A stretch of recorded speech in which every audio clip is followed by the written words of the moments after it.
Mekah, Madinah, mana pergi dah? Janganlah. Ada orang salah faham dia cakap dengan saya. Tuhan bagi rezeki, ada orang rezeki dia apa? Cepat kahwin. Macam orang perempuan ramai orang terlepas pandang tau. Sebenarnya orang lelaki, bila bagi nafkah, dia bagi, nah ni untuk belanja. Dia kadang-kadang dia pesan, ni belanja dapur semua untuk ni ambil. Dengan nafkah sekali. Jangan guna untuk tujuan selain daripada itu. Faham? Nafkah, sekarang tiap tak? Kena ingat, kena tanya kat abang. Ni boleh tak nak tarik sikit duit ni, nak beli makeup yang kat apa tu boleh tak? Makeup tu mahal. Yelah, pergilah. Betul, dia tak, sebenarnya nafkah tu dia belanja kita makan minum sebenarnya. Makan minum pakaian. Tapi makeup, tudung yang mahal. Kan kadang-kadang nak pakai mahal sikit kan yang yang tarik sini apa. Perempuan kan tudung kan complicated. Harus ni, bawa sini, bawa ni apa. Lepas tu sepit sini, lambai sini. Kena kan? Lambai besar betul tudung dia tu. Buka-buka jadi kenopi tu. Macam tu lah punya besar. Macam ni. Lately. Sebab saya mau balik pada umrah. Balik pada umrah terus pergi ke Kuwait. Yang jadi teruk sangat tu bukan sebab cuaca panas sangat sekarang. Saya tak pernah lah pergi umrah panas ni. Keluar subuh pun panas. Subuh panas. Hal panas subuh ni. Gelap tapi panas. Berbahang kan. Suhu dia hari Rabu, Khamis lepas, tengah hari cecah 44 darjah. Di Kuwait pernah cecah 62 darjah hari tu. Tapi dia berangin kan. Dia yang jadi remam tu, jadi suara bertukar tu sebab dalam bilik sejuk sangat. Dia bukan masalah cuaca luar tu, dia berlawan dengan aircon tu kan. Jadi itu just explain je lah kenapa suara jadi macam ni. Dan insyaAllah 19 hari bulan ni saya akan pergi umrah lagi lah. Pergi umrah lagi. Saya yang pergi umrah ni semua booking tahun lepas. Yang ceramah hari ni pun booking tahun lepas. Sebab tak tahulah kenapa ceramah saja hari. Saya berdoa mana minta-minta program pagi ni batal, tak batal tak. Macam tu. Kan? Tapi apa pun hari ni kita faham lah. Maksudnya bila dia kata awak nak ke mana, maksudnya nak tanya hala tuju. Kan mana kita nak pergi. Orang kerja kita kerja, orang cuti kita cuti, orang kursus kita kursus. Orang nak pergi dengan seminar, yang 47 orang yang terpilih tu dia tanya kawan ni, nama kau ada tak? Aku online je. Kalau pergi sesama tau. Kau jangan pergi sesuatu pula. Tunggu aku, pergi duduk sebelah-sebelah. Macam tu kan. Dia tak muak-muak nak muka kawan dia tu kan. Carilah muka lain pula kan. Tapi macam tu lah. Hidup kita ni kena ada tujuan. Malahan kita Allah Ta'ala pilih manusia ni jadi khalifah pun ada tujuannya kan. Illa liya'budun dia kata kan. Melainkan untuk mengabdikan diri pada Allah. Kan? Dan sebabnya kalau kerja ni salah satu cara orang nak cari kegembiraan sebenarnya. Kegembiraan dalam hidup maksudnya nak cari kebahagiaan. Dan bila tanya bahagia ni apa, orang cakap lulus peksa pun bahagia. Ya ke? Lulus peksa bahagia. Dapat duit bahagia, dia kata. Kahwin bahagia. Ada banyak harta bahagia. Banyak isteri bahagia, dia kata. Ramai anak bahagia. Macam-macam definisi tapi tak semuanya betul. Masalahnya boleh dipertikaikan. Kan? Kadang anak kau ramai bahagia hidup kau Tengok anak memanglah, dia jawab. Tengok anak memanglah, tapi nak tengok apa lagi? Anak ramai tak cukup bahagia lagi. 12 anak dia. Tu sambil-sambil balik kerja tu. 12 anak sambil-sambil balik kerja. Tu yang work from home tu lagi ramai anak. Contoh lah. Ni saya cerita contoh lah kan. Maknanya, tapi dia kata tak bahagia lagi. Duit kau dengan rumah macam ni, bahagia hidup kau Kau tengok ni semua tak ada apa pun. Nampak? Dia masih lagi tak nak terima konsep bahagia tu macam tu. Akhirnya, puncak kebahagiaan adalah, kata Imam Al-Ghazali, adalah apabila kita memiliki takwa. Ketakwaan. Takwa ni apa? Takwa ni adalah kita berusaha sehabis daya dalam kehidupan kita ni membuat apa juga yang Tuhan suruh dan tinggal apa yang Tuhan larang. Kepada yang bukan Islam, jangan risau. Dia boleh ambil ceramah saya sebab standard ceramah saya ni international. Maknanya tak ada agama yang ajar benda tak baik kan. Semua agama ajar benda yang baik. Itu sebabnya waktu manusia ni dilahirkan. Maksudnya dilahirkan, Allah Ta'ala beritahu dalam Quran sebenarnya. Sejak zaman Nabi Adam AS lagi dia cerita tentang bagaimana kalian tergamak kufur ataupun ingkar. Mana orang yang tak ikut peraturan ni orang yang ingkar. Orang yang tak dengar perintah Tuhan. Kan? Dalam surah Al-Baqarah ayat 28. Bagaimana kalian tergamak ingkar padahal dahulunya kalian mati. Maksud mati tu belum lahir. Kemudian dilahirkan. Kemudian dimatikan dan dihidupkan semula untuk diberikan balasan bagi setiap apa yang kalian kerjakan. Dalam ayat tu beritahu hidup kita ni akhirnya kita akan dikira apa juga yang kita buat. Dan kita bila takwa ni percaya ada benda Tuhan akan balas apa kita buat. Minta maaf saya cakap ada beza. Saya tak cakap bukan Islam tau, saya sebut kafir. Sebab dalam Quran sebut pasal kafir kan. Saya pernah ceritalah. Orang Islam buat baik akan dapat pahala, buat jahat akan dapat dosa. Siapa yang banyak pahala daripada dosa, dia masuk syurga. Siapa yang dosa dah beri banyak pahala, dia masuk neraka. Habis tu, orang kafir pula. Orang kafir buat baik ke apa, tetap masuk neraka. Cakap tu. Lepas tu ada lah yang tanya saya. Habis tu, kesian orang tu. Lahir-lahirnya dalam hutan. Dia menyembah pokok. Dia menyembah matahari. Tapi takkan tak ada untuk dia. Yang bukan Islam pun ada buat baik juga. Dia tolong orang. Dia bagi sumbangan kat orang. Tapi takkan dia tak dapat balasan. So macam mana nak jawab? Dia risau. Penceramah kalau tanya dia jawab balik semula. Dan jadi balasannya sebenarnya memang ada. Yang mana Allah Ta'ala beritahu apa? Allah Ta'ala bagi balasan ni bila? Atas dunia lagi Allah dah bagi balasan untuk dia. Benda baik dia buat. Itu sebab kita tengok. Dia tak sembahyang. Walaupun di Islam, ada orang yang Islam tau. Dia tak semayang, dia tak sedekah, tak bayar zakat, dia tak pergi haji, umrah apa semua. Tapi dia kaya-kaya. Kan senang hidup dia. Tengok dia joli, pergi kelab malam setiap malam. Contohlah kan. Sebenarnya Tuhan bagi dia tu yang disebut sebagai istidraj. Allah bagi dia kelebihan, kekayaan, kesenangan supaya kau pergi ambil ni, kau pergi jauh. Allah pun tak nak dia. Jadi istidraj ni cerita lain lah, makna kena panggil ceramah yang lain lah. Makna tajuk dia apa itu istidraj, itu next session. Okey, tapi ceritanya macam tu lah. Jadi makna kata kita ni buat baik akan dibalas, buat jahat pun dibalas. Pada yang bukan Islam dia percaya pada hukum karma.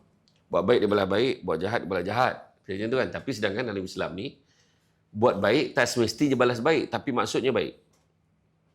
Jangan cakap mana dia buat baik balas baik semua. Cakap datang rajin, datang seminar, dengar online pun semua.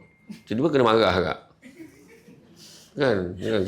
Kita tolong orang kat pejabat, asyik-asyik cover kerja orang. Kalau buatkan ni, kau tolong, ya kita buat. Tiba orang tipu kita. Tipu duit kita, tipu apa benda ni, kata kan. Tapi sebenarnya ada baik dia. Ada kebaikan dia yang tersembunyi di sebaliknya.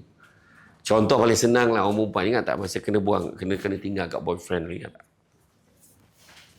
Zaman-zaman kita syok kat orang tu, crush lah kan.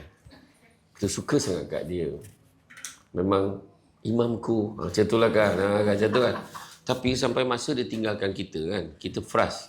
Dia cakap, I rasa kita tak boleh teruskan. Dan sebenarnya dia ada perempuan lain. Tak kisahlah. Tak kisahlah apa sebabnya sekalipun kan. Jadi nak tanya. Dalam keadaan macam tu lah. Macam tu. Apa. Ingat tak masa momen tu. Yang masa kita dalam keadaan kita ditinggalkan apa semua tu. Ingat tak momen tu? Ingat tak? Ingat ke tak? Ingat tak masa tu? Masa tu kita koyak surat, kita bakar gambar dia. Matilah kau. Tak gunanya jantan, nyusahkan orang. Mati dia, minta aku mati dia hanya standby. Mati. Dia jantan, kita marah kan? Okey, ingat tak masa kita marah tu? Ingat kan? Tapi rupa-rupanya hikmah paling besar. Allah jumpakan kita dengan lelaki yang jauh lebih baik daripada tu. Kita kahwin, kita ada life kita. Pada yang dah kahwin lah. Pada yang belum kahwin, dia kena percaya. Tanam tebu di tepi rumah. Cabut ubi sampai ke akar. Kalau hidup membaca hikmah, selaut garam terasa tawar. Betul. Ada hikmahnya. Ada orang rezeki dia, jambatan dia pendek, dia cepat kahwin. Ada orang jambatan dia panjang, lambat dia kahwin, tapi dia dapat jodoh yang terbaik. Ada orang tu langsung tak ada jambatan, tak kahwin. Sebab apa? Sebab Allah rezekikan dia jaga mak ayah dia sampai ke akhir hayat. Semua ada sebab. Jangan risau. Kau cakap, orang tu kahwin. Untunglah kau. Muda dah kahwin. Nah, kau kahwin lagi? Nah, coba tak masalah. Cerai, kahwin. Siapa cakap untung? Tak. Tu sebab saya kata, benda tu subjek kepada kehidupan. Mana ada hidup kita ni senang je semua. Drama pun ada babak-babak yang tension kan. Tu sebab saya kata, maknanya balik-balik cerita tadi, maknanya semua akan dibalas. Percayalah. Buat baik tak semesti balas baik, tapi maksudnya baik. Contoh, kena tipu. Kena tipu duit. Scammer. Scam duit kita. Habis RM15,000. Bila kena tipu, apa pengajaran dia? Pertama, hikmah dia. Kita tak boleh kena tipu. Dia dah tak sepatutnya kena tipu lagi. Kedua, bila kita susah macam tu, baru kita tahu siapa kawan kita. Waktu kita ada duit, makan, dia seronok tumpang kita belanja. Time kita tak ada duit, dia nak belanja kita, minta maaf lah, aku mengam-ngam je. Dia boleh cakap macam tu dengan kita. Nampak tak? Ada, kita boleh kenal orang. Tiba-tiba orang yang tak sangka-sangka datang jumpa kita. Ni ambil lah 500 ni, kenapa pula? Aku tahu kau kena tipu, kena scam itu kan. Ambil lah. Aku tak boleh tolong banyak, aku tolong 500 je. Ambil lah. Aku faham sebab aku pun pernah kena. Kita selama ni bengang dengan dia. Kita tak sangka dia boleh baik dengan kita. Tu saya kata hikmah dia. Baru kita tahu. Berapa ramai yang benci jantan tu sedangnya jadi laki kau. Benci, menyampah lah aku tengok dia. Sudah jadi laki kau. Macam dia tu comel juga kan. Tiba-tiba kan. Itu sebab jangan benci sesuatu. Barangkali dia baik buat kamu. Satu lagi yang paling penting juga dalam surah Ali Imran ayat 185. Dalam surah Ali Imran tu Allah beritahu apa? Dia kata, setiap yang hidup pasti akan mati. Pada hari kiamat juga akan disempurnakan balasan bagi kalian. Barang siapa yang berjaya masuk syurga dan dapat mengelak daripada neraka adalah orang yang sangat beruntung. Dan ingatlah, ini ayat penting ni. Dan ingatlah sesungguhnya dunia ini kesenangan yang memperdayakan. Seronok sangat dapat kerja. Kenduri kat kampung 3 hari 3 malam. Mana orang selamat alhamdulillah nak dapat kerja kat Talent Corp, kat PJ. Contohlah kan, Cito kan. Ya, untunglah kau. Talent Corp ni macam bagus jugalah. Organisasi dia memang top jugalah kat Malaysia ni. Cik, mak cerita kat orang kampung. Kan, tapi bila dah kerja, kenapalah aku kerja. Alah, teruk tu kerja sini. Kenapalah banyaknya deadline-nya. Ini kena kerja, ni kena kerja. Aduh, apalah aku kerja macam ni. Nampak tak kan? Manusia memang macam tu. Kesenangan yang memperdayakan. Beli kereta baru. Berapa lama rasa baru? Kau siap ambil pegang gambar kunci besar. Saya dah dapatkan saya punya. Anda bila lagi? Kan? Berapa lama seronok cakap. Bayar bil kali pertama dah bosan lah. Bayar kali pertama, bayar bulanan kan. Renew road tax lagi boring. Kan? Serentak pula tu dengan kereta-kereta yang lain. Mulalah. Tu antaranya. Kahwin. Mana dia orang seronok kahwin cakap. Jangan nak bohong lah. Tak ada orang seronok kahwin. Yang ramainya seronok nak kahwin. Seronok dah kahwin? Mana ada? Muka menanggung je. Tengoklah kahwin dah kahwin. Mana ada? Apalah nak jadi balik ni kan? Alah anak ni pula. Yang seorang macam ni, yang seorang macam ni. Yang bini kena jemput dia pula lah balik. Kena jemput barengan jam ni tempat kereta rosak. Betul. Yang seronok nak kahwin, yes, jumpa seronok. Nanti jemput datang tak pada saya. Hari Sabtu ni pukul 11 dah boleh datang dah. Tapi pukul 3 tak ada, outdoor. Nyampah. Macam tu lah kan. Jadi, itu je lah yang seronokkan kau dengar. Lepas sebulan kau jumpa dia, kau tanya balik. Macam mana kahwin? Okey. Macam tu je jawapan yang paling hebat kau dengar kan. So far so good. Tak pernah lagi dengar, kenapa aku tak kahwin daripada dulu? Tak pernah dengar lagi. Kenapa aku tak kahwin daripada dulu? Bodoh betul aku ni. Tak ada. Dan kebanyakannya datang pejabat dekat muka kat mesin punch card tu boleh nampak dah muka. Macam tu kan. Muka menanggung. Nak cakap apa? Kan? Aku tengok tadi dekat lobi tadi. Ada orang bungkus kopi kat bawah tu. Pasal tengok muka lah. Muka sesekor. Betul. Sian tengok kan. Talent Corp. Tu masuk lah. Tadi aku masuk tadi muka tak tahu lah. Assalamualaikum semua. Tengok muka. Macam tu lah. Tak tahu pasal penyakit ke apa tahu lah. Jadi mana kata kesenangan yang memperdayakan. Berapa lama? Rumah bang tu. Saya cuba ingat balik. Zaman you all mula sampai KL. Tengok kan. Kita dah, ya Allah cantik rumah ni. Aku kalau ada duit, aku nak beli rumah macam ni. Lepas 10 tahun, kita kerja, kita tengok. Rumah tadi dah buruk dah. Ada rumah lain, skim perumahan baru. Lebih mahal dan lebih, orang kata, lebih moden. Modern Tropika. Macam-macam konsep lah. Kan? Balinese konsep. Dahsyat. Kan? Tapi, makin lama makin baru. Tu cakap tadi. Kesenangan memperdayakan. Rumah makin besar, orang makin tak ada. Mana bukan rumah makin besar, orang makin ramai, tak ada. Siapa yang dah kahwin? Ingat tak? Siapa yang dah kahwin? Kata. Tanyalah. Rumah makin besar, anak seorang-seorang tu akan keluar dari rumah. Seorang masuk asrama, yang seorang masuk universiti. Kan? Tiba-tiba, mak nak kahwin. Macam bos malam hantar di sekolah. Tiba dia minta izin nak kahwin. Sekejap rumah makin besar, orang makin tak ada. Pangkat makin tinggi. Ketenteraman jiwa makin rendah. Perubatan semakin canggih, penyakit semakin banyak. Melancung satu dunia. Jiran sebelah rumah pun tak kenal. Pakai jam tangan mahal, tak pernah tepat waktu. Betul? Apa lagi? Ilmu makin tinggi, adab makin rendah. Belajar semakin mudah, belajar kat YouTube, belajar kat apa kan. Belajar makin mudah, guru semakin tidak dihargai. Manusia semakin ramai, kemanusiaan semakin kurang. Pendapatan makin tinggi, kekuasaan emosi semakin rendah. Bengang, tension. Tak? Duit banyak dah ni, tapi tension lagi. Macam mana? Air minuman semakin banyak jenis, air bersih makin kurang. Air minuman banyak jenis, extra jos, tembici, temikai, kopi kai, kan? Kopi campur temikai, kan? Macam-macam, tak kisahlah. Tapi air bersih makin berkurangan.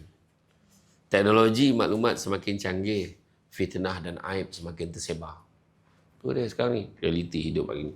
So, sebabnya kita cerita tadi tentang kesenangan yang memperdayakan. Tanyalah bos-bos. Kan? Pangkat makin tinggi kan. Tapi makin pening kepala. Aduh. Saya dulu pernah bergelar pengarah undang-undang dan penguatkuasaan. Masa jadi pengarah tu saya rindu waktu saya jadi assistant pada pengarah. Timbalan pengarah. Sebab bila meeting so macam mana ni tuan? Tak apa, nanti saya rujuk dengan pengarah saya. Bila jadi pengarah, kita tak ada tempat nak rujuk dah. Kena buat keputusan. Okey, boleh. Saya rasa tak boleh kena tu. Jadi saya sebelum ni I'm a legal advisor previously. So tapi saya dah bersara. Saya dah dekat bersara, tunjuk kat hotel dapat 10% discount. Tapi bukan semua hotel lah. Oyo dapatlah. Hotel mahal jarang dapatlah. Saya tunjuk kat hotel mahal kat Shah Alam tu saya tunjuk. Ustaz yang gua boleh tak? Dia kata gua ajar budak ni kan. Itulah. Itulah keadaannya. Kesenangan yang memperdayakan. Dunia senang yang memperdayakan. Kita suka satu benda, berapa lama? Bestnya makanan ni, kita pun order banyak. Macam sampai nak keluar kebah jari. Nak beli online, sampai ke rumah. Lainnya rasanya, tak adalah sesedap yang kita sangka kan. Nampak tak kan? Makan berapa banyak kita boleh makan. Kalau sedap macam mana pun, berapa banyak boleh makan. Ya kau? Makan. Dah. Tadi nak sangat makan. Nampak tak? Itu keadaan dia. Kesenangan memperdayakan. Kemudian malaikat Jibril dia pesan. Bukan Islam je risau. Ambil je point ni. Malaikat Jibril beritahu dekat Prophet Muhammad, suruh beritahu kat kita. Pertama, hiduplah suka hati kamu sampai masanya kamu akan mati. Sampai masa kita akan mati. Tak salah. Kalau dapat tua tu, pencapaian tu. Tua tu satu pencapaian. Kita pun tak tahu kita duduk sampai bila. Contoh macam saya lah. Arwah ayah saya meninggal dunia genap usia 50 tahun. 50 tahun. Kita rasa macam muda sangat meninggal 50 tahun. Kawan-kawan kita. Ada yang meninggal dalam tidur. 20 tahun, 30 tahun. Meninggal dalam tidur. Ada. Sebab dia ada masalah sleep apnea dan sebagainya. Ada. Dan ada orang tu tidur-tidur tak bangun-bangun. Ada orang tu makan tercakit sudu, mati. Bini jerit dia. Abang! Kap! Tercakit sudu, mati. Itu kan? Ada macam tu kan. Ada orang mungkin accident, ada orang macam-macam. Kata ulama' terdahulu, dalam hidup kita ni sebenarnya ada 99 perangkap kematian. Contoh kita naik kereta, sebelah tak accident, ya Allah sikit lagi kita kan, terlepas satu perangkap. Kita lalu, ingat tak kita lalu Elmina tu kan? Lalu Elmina. Lah, rupanya tadi kau terbang tu terlepas itu. Aku baru je lalu situ. Nampak tak? Kalau kita lewat sikit mungkin kita terlepas satu lagi perangkap kematian. Kata ulama' dulu-dulu lah 99 perangkap kematian dalam hidup kita ni. Tanah runtuh, habis rumah tu, kebetulan kita kat luar. Patut nak balik rumah dah. Kawan ajak minum pula dulu. Tu yang jadi kita selamat. 99 perangkap kematian, tapi ada satu perangkap kematian yang orang tak boleh elak. Perangkap usia tua. Lepas tua tu tak ada dah. Lepas tu muda balik, rolling balik semula, repeat balik, tak ada. Tak. Habis tua tu, habislah. Macam tu lah. Pertama, hiduplah seperti kamu sampai masanya kamu akan mati. Kedua, sayangilah, cintailah sesiapa saja seperti kamu sampai masanya kamu akan berpisah dengannya. Member orang perempuan. Suami bukan hak mutlak kamu. Faham? Memunyakan suami. Kan? Betul lah. Macam tu juga orang lelaki kena ingat. Isteri pun bukan hak mutlak kamu. Sampai masanya Tuhan akan ambil nyawanya. Baik lelaki, baik perempuan. Kan? So, sayangilah, cintailah siapa saja sampai masa kamu akan berpisah dengannya. Sayang betul talent cop ni, ya Allah. Sampai masanya pencen. Bersara juga. Kan? Kita tak boleh nak mengangkat langit. Aku rasa lah. Tengok nafas aku ni 100 tahun lagi boleh ni. Jangan perasan lah kan. Mungkin kau hidup lagi 1 tahun tapi masa tu dah terupur orang lah. Apa? Kau siapa? 1 tahun. Gigi pun dah tak ada, apa pun dah tak ada. Baik mati je lah. Kan? Itu saya kata tadi. Jangan buka langit. Itu sebab Nabi sayang kita, Nabi minta umur umat aku jangan umur panjang-panjang. Lebih kurang umur dia je. Jangan banyak-banyak kan. Dan begitu juga yang ketiga, pesan Jibril apa? Perbuatlah sesuka hati kamu sampai masanya kamu akan dibalas atas setiap perbuatan kamu. Ni kita cerita ni. Awak nak ke mana tu? Ke mana pun kau pergi kena ingat semua akan dibalas. Kata Abu Lais As-Samarkandi, tanda takut kepada Tuhan ni ada 7. Pertama, jaga lisan. Mulut kita jaga. Benda yang kita cakap. Dan hari ni ada 2 jenis lisan. Pertama, lisan berlidah. Kedua, lisan berjari. Lisan berlidah yang kita cakap macam ni. Lisan berjari yang kita type atau kita tulis. Ulama' terdahulu menisbahkan apa yang kita tulis adalah sebagai apa yang kita cakap. Kadang kita nampak muka pejabat bangang kan?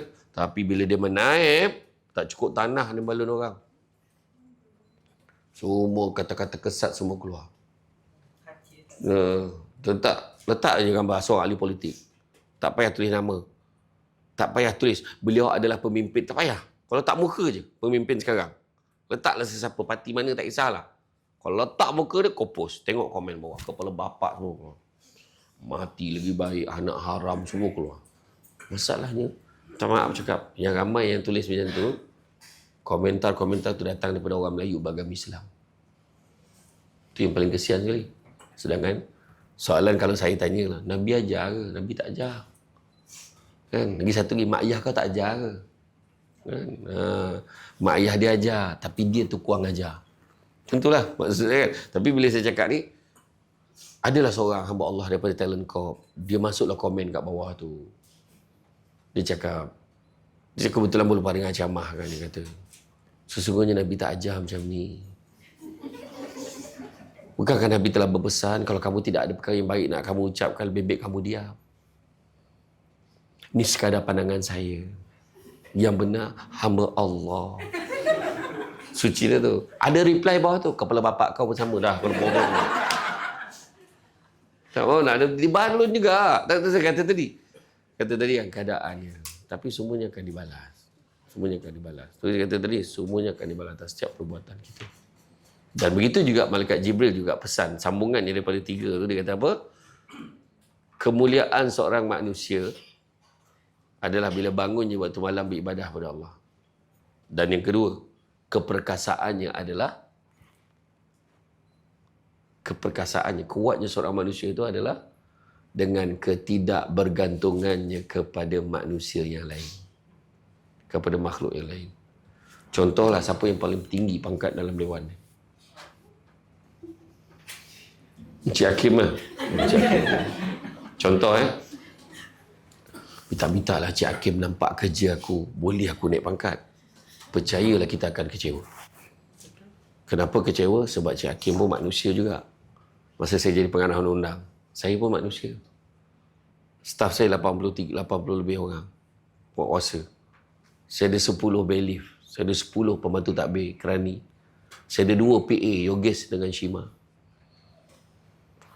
Kemudian setiap kali anugerah khidmat cemerlang nak bagi, tak, not more than 8% daripada jumlah keseluruhan. Berapa orang je dapat? Lepas tu bila mesyuarat pula pilih jawatan kuasa kenaikan pangkat ataupun nak bagi anugerah, saya cadangkan nama ni lah, kita bagi dia ni. Lepas tu ada departmen lain nak menyampuk. Saya rasa tak boleh. Saya pernah tengok cara kerja dia, tak boleh. Dia ni macam ni. Yang seorang nak bagi pandangan macam ni. Bagi pandangan. Akhirnya, orang ni yang dapat. Bukan orang ni. Orang ni dapat, bukan orang tu. So, rasanya sebab apa? Bagian HR mana bagian HR? Dah tak mengaku pula dah. Maka bagian HR tak nak dibenarkan datang untuk program ni. Cakap, mana bagian HR? Mana? Berapa orang? Tak, jangan risau. Saya nak tahu siapa je. Bukan saya nak... Okey, saya ada 5 soalan ni. Pertama. Tak ada. Bagian HR ni, kan bila kita buka jawatan kosong. Seramai-ramai minta tu. Jawatan tu perlukan SPM je. Minimum qualification SPM. 3 kredit at least. Contohlah kan. Tapi, yang minta semua ada degree. Ada master. Lepas tu kita pun tengok senarai tu kan. Tengok senarai. Okey. Ini cukup kredit dia. Result dia bagus, kita boleh letak. Ni tak cukup kredit, minta juga. Letak tepi, tak dapat. Yang ni, kat sini. Yang ni apa gambar? Gambar posing pula ambil ni dekat gambar, dekat ruangan gambar foto pasport tu kan, IC dia kan. Letak tepi. Ada satu tu, contoh. Saya tak tuduh HR macam ni tau. Contoh lepas pula pergi bawah almari tu. Allah terjatuh pula. Kita tak dapat je lah tu. Contoh kan. Sebenarnya perbuatan dia tu nampak macam dia lah, terlepas kan. Tapi sebenarnya Tuhan dah tulis. Belum rezeki dia. Itu je. Itu sebab saya kata tadi, maknanya percaya pada rezeki. Itu sebabnya kebergantungan pada manusia kita akan kecewa. Jangan harap pada manusia. Macam orang perempuan kan. Saya mengharapkan lelaki yang setia. Kau takkan jumpa lah. Bukan masalah setia ni macam mana. Maksud saya, memang ada lelaki setia macam muka tak boleh belah. InsyaAllah kau jangan risau. Dia tak mungkin tak ni lah kan. Mungkin tak ni kan. Tapi contoh. Setiap manusia berbeza tau jalan dia. Ada orang hidup dia kerja je. Itu pun masalah kan kaum perempuan. Dahagakan perhatian dan kasih sayang. Husband asyik kerja je. Yang seko tu pula tak bekerja. Mengangkang yang kerja kat rumah. Contohlah kan. Memasarkan latu-latu. Tidur kan. Contohlah kan. Pun tak nak juga kan. Jadi setiap orang jalan berbeza. Ada orang tu pula. Semua keliling ni memang perempuan je. Keliling memang perempuan. Sebab Kapal Cepat tu dia seorang je lelaki. Tapi bila macam tu keadaan ni, dia tak ada masalah pun. Tak adalah dia syok ke perempuan pun. Tak ada pun. Tapi ada orang ada seorang je. Ada 2-3 orang je perempuan ni. Ramai lelaki. Boleh pula dia tersangkut dengan perempuan seorang-seorang. Jalan berbeza-beza. Lagi satu lagi. Sekarang zaman dunia tanpa sepadan. Pasal langit terbuka. Tiba-tiba ada Akum. Assalamualaikum. Akum. Walang katna. Awak kat mana? Tanya kan. Rupanya bekas kosmet dulu masa dekat universiti. Kan? Dan dulu memang pernah lah dengan dia. Kan? Rapat dulu. Study sesama. Dia macam mana sekarang? Dah berapa orang anak? Dia tanya anak. Yalah maksud saya. Yalah. Mungkin dia dah kahwin kan? You dah lupa janji you kat bawah pokok ketapang masa kat universiti dulu. Janji apa? You janji you nak kahwin dengan I je. Dan I sampai sekarang pegang janji tu. I tak kahwin lagi tau. I tunggu you. Sudah. Ujian lah. Ujian. Tak, benda ni tak mustahil. Benda tu berlaku. Dan bukan semua orang berjaya dengan ujian tu. Tapi ada orang dia terleka. Dia terlayan. Tak apalah, layan aje lah. Syaitan pun, layan aja, bukan ada apa-apa pun. Lepas tu pergi jumpa aje. Tu yang ada orang tersilap langkah. Tersilap langkah tapi Ada orang dia patah balik, dia jumpa, wah, abang minta maaf, abang dah tersilap, abang pergi jumpa dia pula sebenarnya. Abang tergamak abang buat macam ni, perempuan kalau dapat buah tu. Abang tahu tak saya ni macam mana jaga keluarga, sudahlah kau kan. Dia kalau dia dapat dia bagi. Tapi hari ni isu ni bukan isu lelaki saja. Perempuan pun sama. Ada satu kes tu, dia jumpa suami jumpa phone lama. Jumpa phone lama, dia tengok banyak gambar-gambar family kat situ, dia nak transfer, nak mudah. Wife dia tak tahu ni. Dia pun masukkan SIM card baru. Dia install Wasabi tu. Ya. Saya tak boleh nak sebut direct sebab nanti dia ban pula. Macam tu kan. WhatsApp, payah sangat lah kan. Install tu, terkeluar mesej-mesej lama. Dengan lelaki-lelaki. Siap bagi tahu detail, ada gambar pula. Gambar-gambar lama. Anak dah 4 orang, 5 orang dah ni.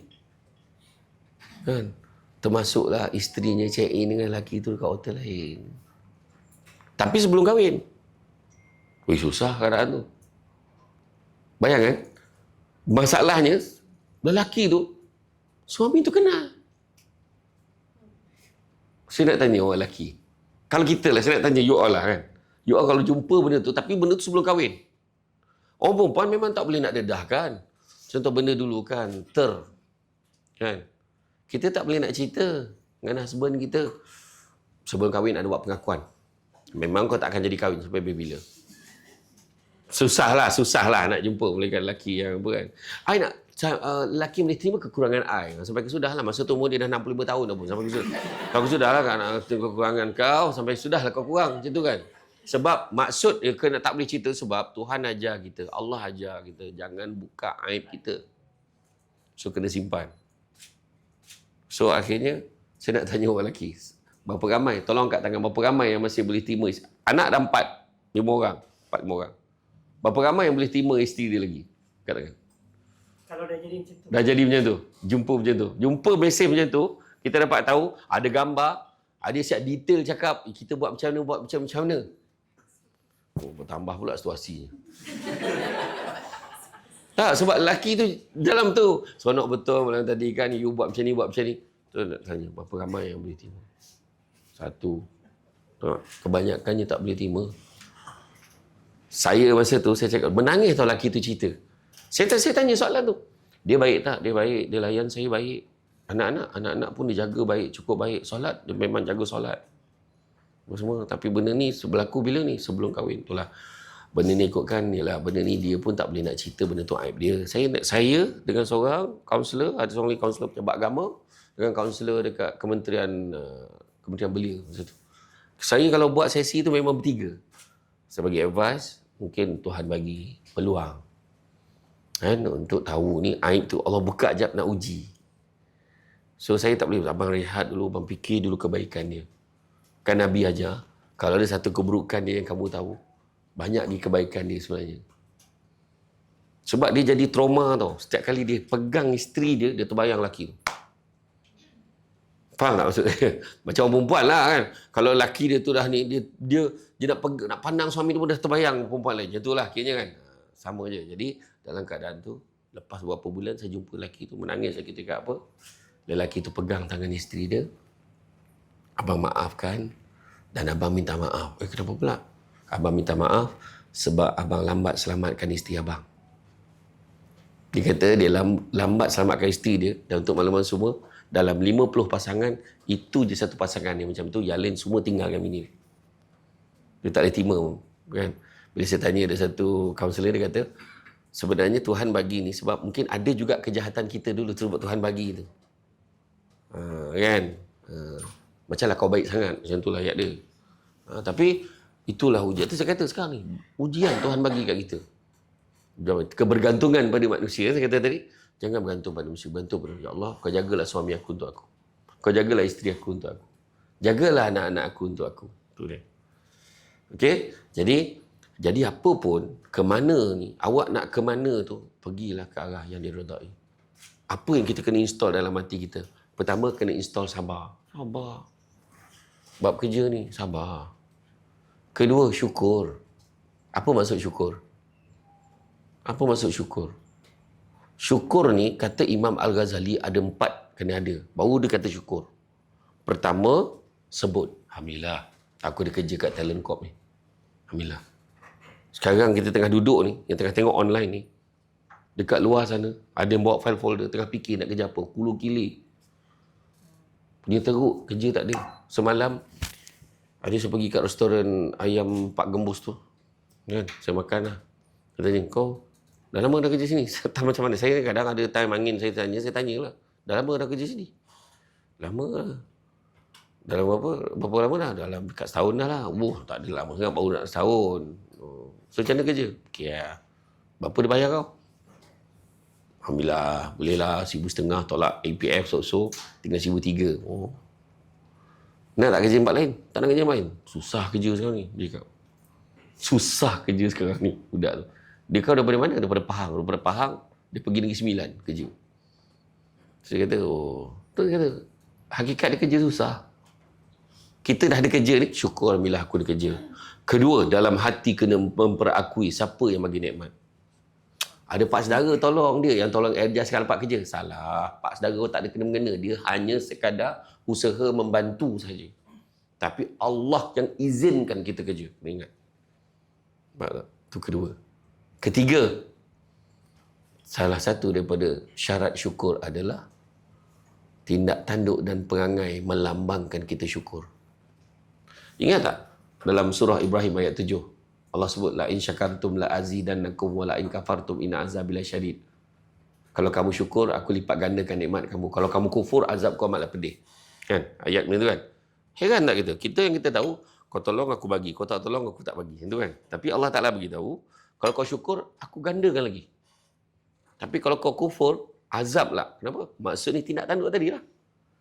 Bila kita perangai kita elok, kita jaga semayang, kita jaga puasa, kita jaga ni, Tuhan bagi lagi. Tuhan bagi lagi. Macam-macam Tuhan bagi. Tapi bila kita kufur, kita tak semayang, kita tak... Itu maksud dia. Syukur tu mesti perbuatan kita pun kena lambangkan syukur. Kerja, jaga amanah. Jangan menipu. Jangan tipu attendant. Jangan tipu claim. Contoh, jangan buat kesalahan. Kan? Sebab orang kalau kau tak nak kerja. Okey, saya pergi ke Indonesia. Saya pergi ke Indonesia. Saya terkejut tau bila pergi Indonesia. Bayangkan cara dia layan kita tu. Macam raja tu. Masuk dekat hotel. Salam Pak. Salam siang Pak. Silakan Pak. Macam tu. Bila saya nak pergi makan kan saya kata, kan sampai kat kedai makan biasanya, JKM ada driver tak? Kalau tak, driver pejabat adalah. Driver pejabat. Kalau pergi kan, kalau kita berhenti minum, apa Cik Hakim akan buat? Ajar dia makan sekali. Jom makan sekali. Biasanya dia macam mana? Tengok driver. Tapi biasanya dia join lah. Paling tidak dia duduk sekali dengan kita lah. Tapi apa yang berlaku dekat sana, driver, supir dekat sana kan, Pak, mari kita minum sama. Saya ajak kan, minum sama. Tak apa Pak, aman Pak. Saya dalam mobil aja Pak. Lepas tu saya tanya, toilet mana? Saya pergi kat hotel kan. Di mana tanda? Saya sini Pak. Saya tunjukkan dia kata. Dia tinggal tak menyangkung sebelah aku lagi. Punya sampai ke dalam zaman nak ditunjuknya kan. Tak, saya nak tunjukkan servis dia. Saya katakan, kita kata bagus ke tak bagus? Hospitality je tu. Bagus ke tak bagus? Bagus. Tapi bila saya tanya dengan sahabat-sahabat di Indonesia yang ada kat Malaysia ni, saya tanya, macam tu dahsyat ada orang. Dia kata bukan apa. Tahu tak apa ayat dia? Sebab kalau dia tak nak buat macam tu, ramai lagi orang nak buat macam tu sebab kerja susah. Maknanya tindak tanduk perangai buat tu lambang syukur. Tu sebab dia kerja sampai macam tu sekali. Faham Jadi macam itulah kita tindak tanduk. Dan yang keempat, tanda syukur adalah memelihara nikmat supaya tidak rosak. Jangan buat benda yang sampai boleh kau kena buang kerja. Jangan tipu. Jangan langgar disiplin. Saya dulu bekerja. Karakter saya berbeza. Kalau saya kerja saya jadi pengarah lu, saya garang sangat, tanyalah staff saya. Dalam meeting aku boleh jerit dan sebelah aku tu. Masa dulu. Itu bila dia orang datang ceramah ada sekali tu, dia orang kena pergi ceramah dengar ikut seminar dekat anjuran JPA Putrajaya. Dia pergilah sana. Salah satu yang bagi talk tu Samsul Rebat ni. Masa tu belum Samsul Rebat lagi lah. Dia pun, bos kita lah, dia kata. Dia kata kan, sebab saya dijemput untuk bagi talk sesi kedua, saya diam je, saya tak cakap lah, saya lulus kalau dia orang pergi seminar tu. Lepas tu, dia orang semua komen, Lain betul bos kita kat pejabat ni. Dia kata macam tu. Dah kat kerja takkan aku nak menyenyenggih hari-hari kan. Jadi adalah bendanya. Bab kerja kan. Kita faham lah. Jadi memang macam tu. So maknanya memelihara nikmat. Jangan buat benda yang menyebabkan kita boleh kena buang kerja. Kerja elok-elok. Tu maksudnya tadi. Malahan Tuhan bagi azab lagi. So yang kena ada sabar, syukur. Kenapa manusia tak syukur? Ada 3 sebab manusia tak bersyukur. Pertama, sibuk tengok apa. Kadang-kadang ada tak yang kat kerja? Aku nak kerja tempat lain lah. Kerja kat sini macam ni je. Kau tengok lah. Yang naik pangkat, padia dia. Kita ni apa? Memang sampai kesudah lah kau takkan naik. Kalau macam tu lah hayat kau. Kan? Satu lagi. Kau tengok lah. Kalau kau suruh luar negara, hantar dia. Kau suruh pergi sampai Sarawak, hantar dia. Kau suruh pergi jalan jelatik, hantar aku. Dia kata, marah pula hantar kat KL. Dia nak jauh kerja khusus kan. Penyakit betul korang ni. Kan? Sebenarnya, kenapa saya tahu? Sebab saya dulu pun macam tu. Saya dulu masa kerja dulu kan. Asal khusus luar negara je pengarah ni kena hantar. Asal dia? PUU. Dia panggil pengarah undangan, panggil PUU je. PUU? Jaga office. Aku jaga office saja. Itulah dia kan. Tapi rupanya Allah rezekikan saya bila saya dah. Sebelum saya berhenti tu sempatlah sebelum saya membayangkan nak berhenti tu. Sempat pergi Korea. Akhirnya dapat juga pergi kan. Sampai masa rezeki pergi-pergilah, jangan risau. Lepas tu bila dah berhenti kerja, kan dah tak ada kerja sekarang, selalu Omok pergi ke mana-mana. Pergi Balkan, pergi Turki, pergi umrah tu berapa kali lah. Bayangkan sebabkan jadual saya penuh. Sebab saya beza tau dengan ceramah-ceramah lain. Kalau tengok dekat Malaysia ni. Maksudnya, saya ceramah, dah lah semua tajuk saya. Integriti pun saya. Motivasi saya. Pengucapan awam pun saya. Kan? Elak rasuah pun saya. Ceramah maulud kat masjid malam pun saya. Ceramah motivasi pun saya. Sekolah, pejabat pun saya. So, jadual saya setiap hari sekurang-kurangnya 3 ceramah.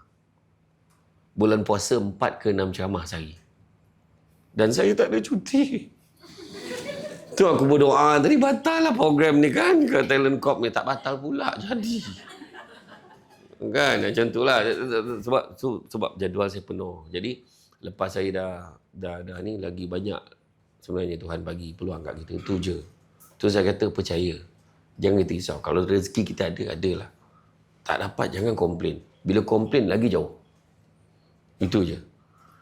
Ada kisah seorang Nabi tau. Seorang Nabi. Tapi tak disebutkan nama Nabi tu siapa. Nabi tu beribadah selama 50 tahun. Kemudian tiba-tiba satu hari.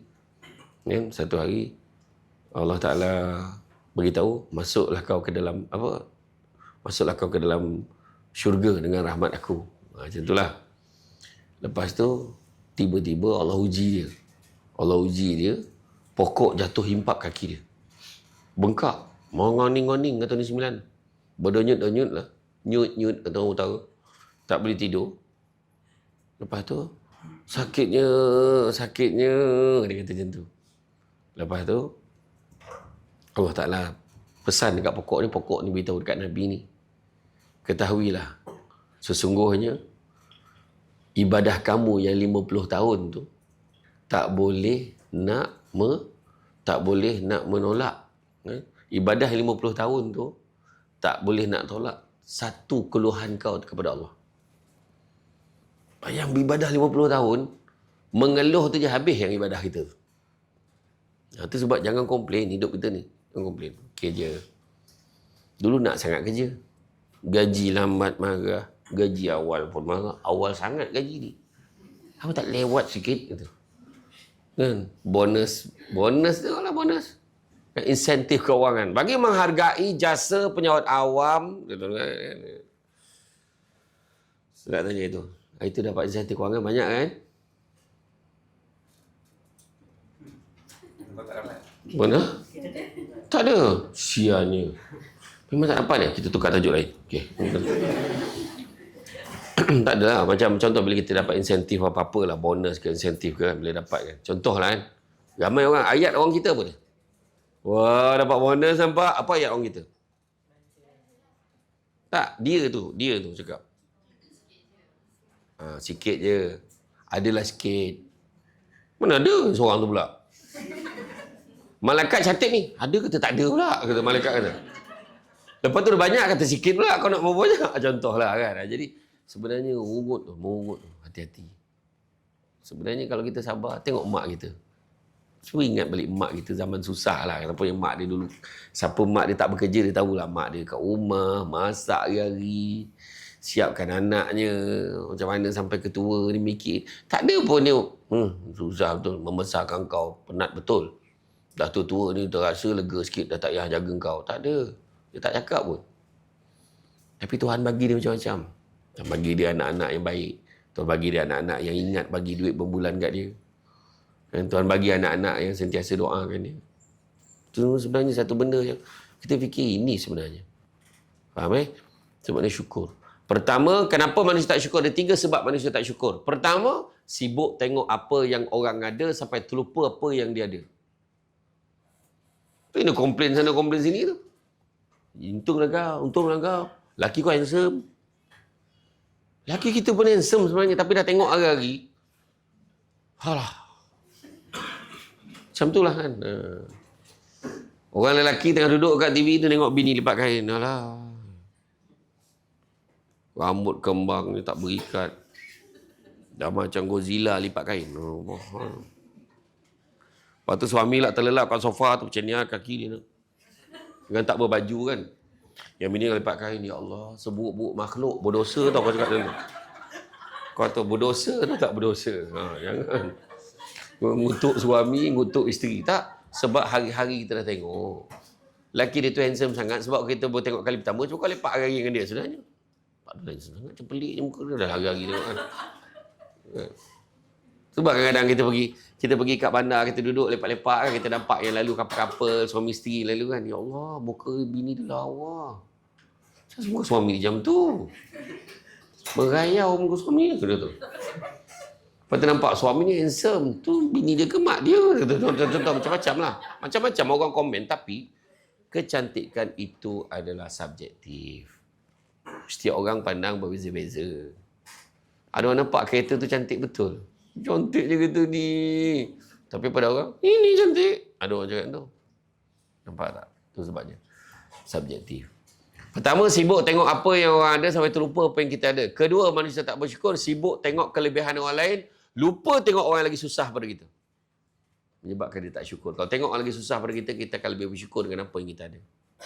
Dan yang ketiga, sibuk menyatakan apa yang kita ada hari ini adalah hasil usaha kita sendiri. Sedangkan apa yang kita ada ni sebab Tuhan izinkan. Kalau Tuhan tak izin, kita tak akan ada. Sebenarnya aku boleh jadi macam ni sebab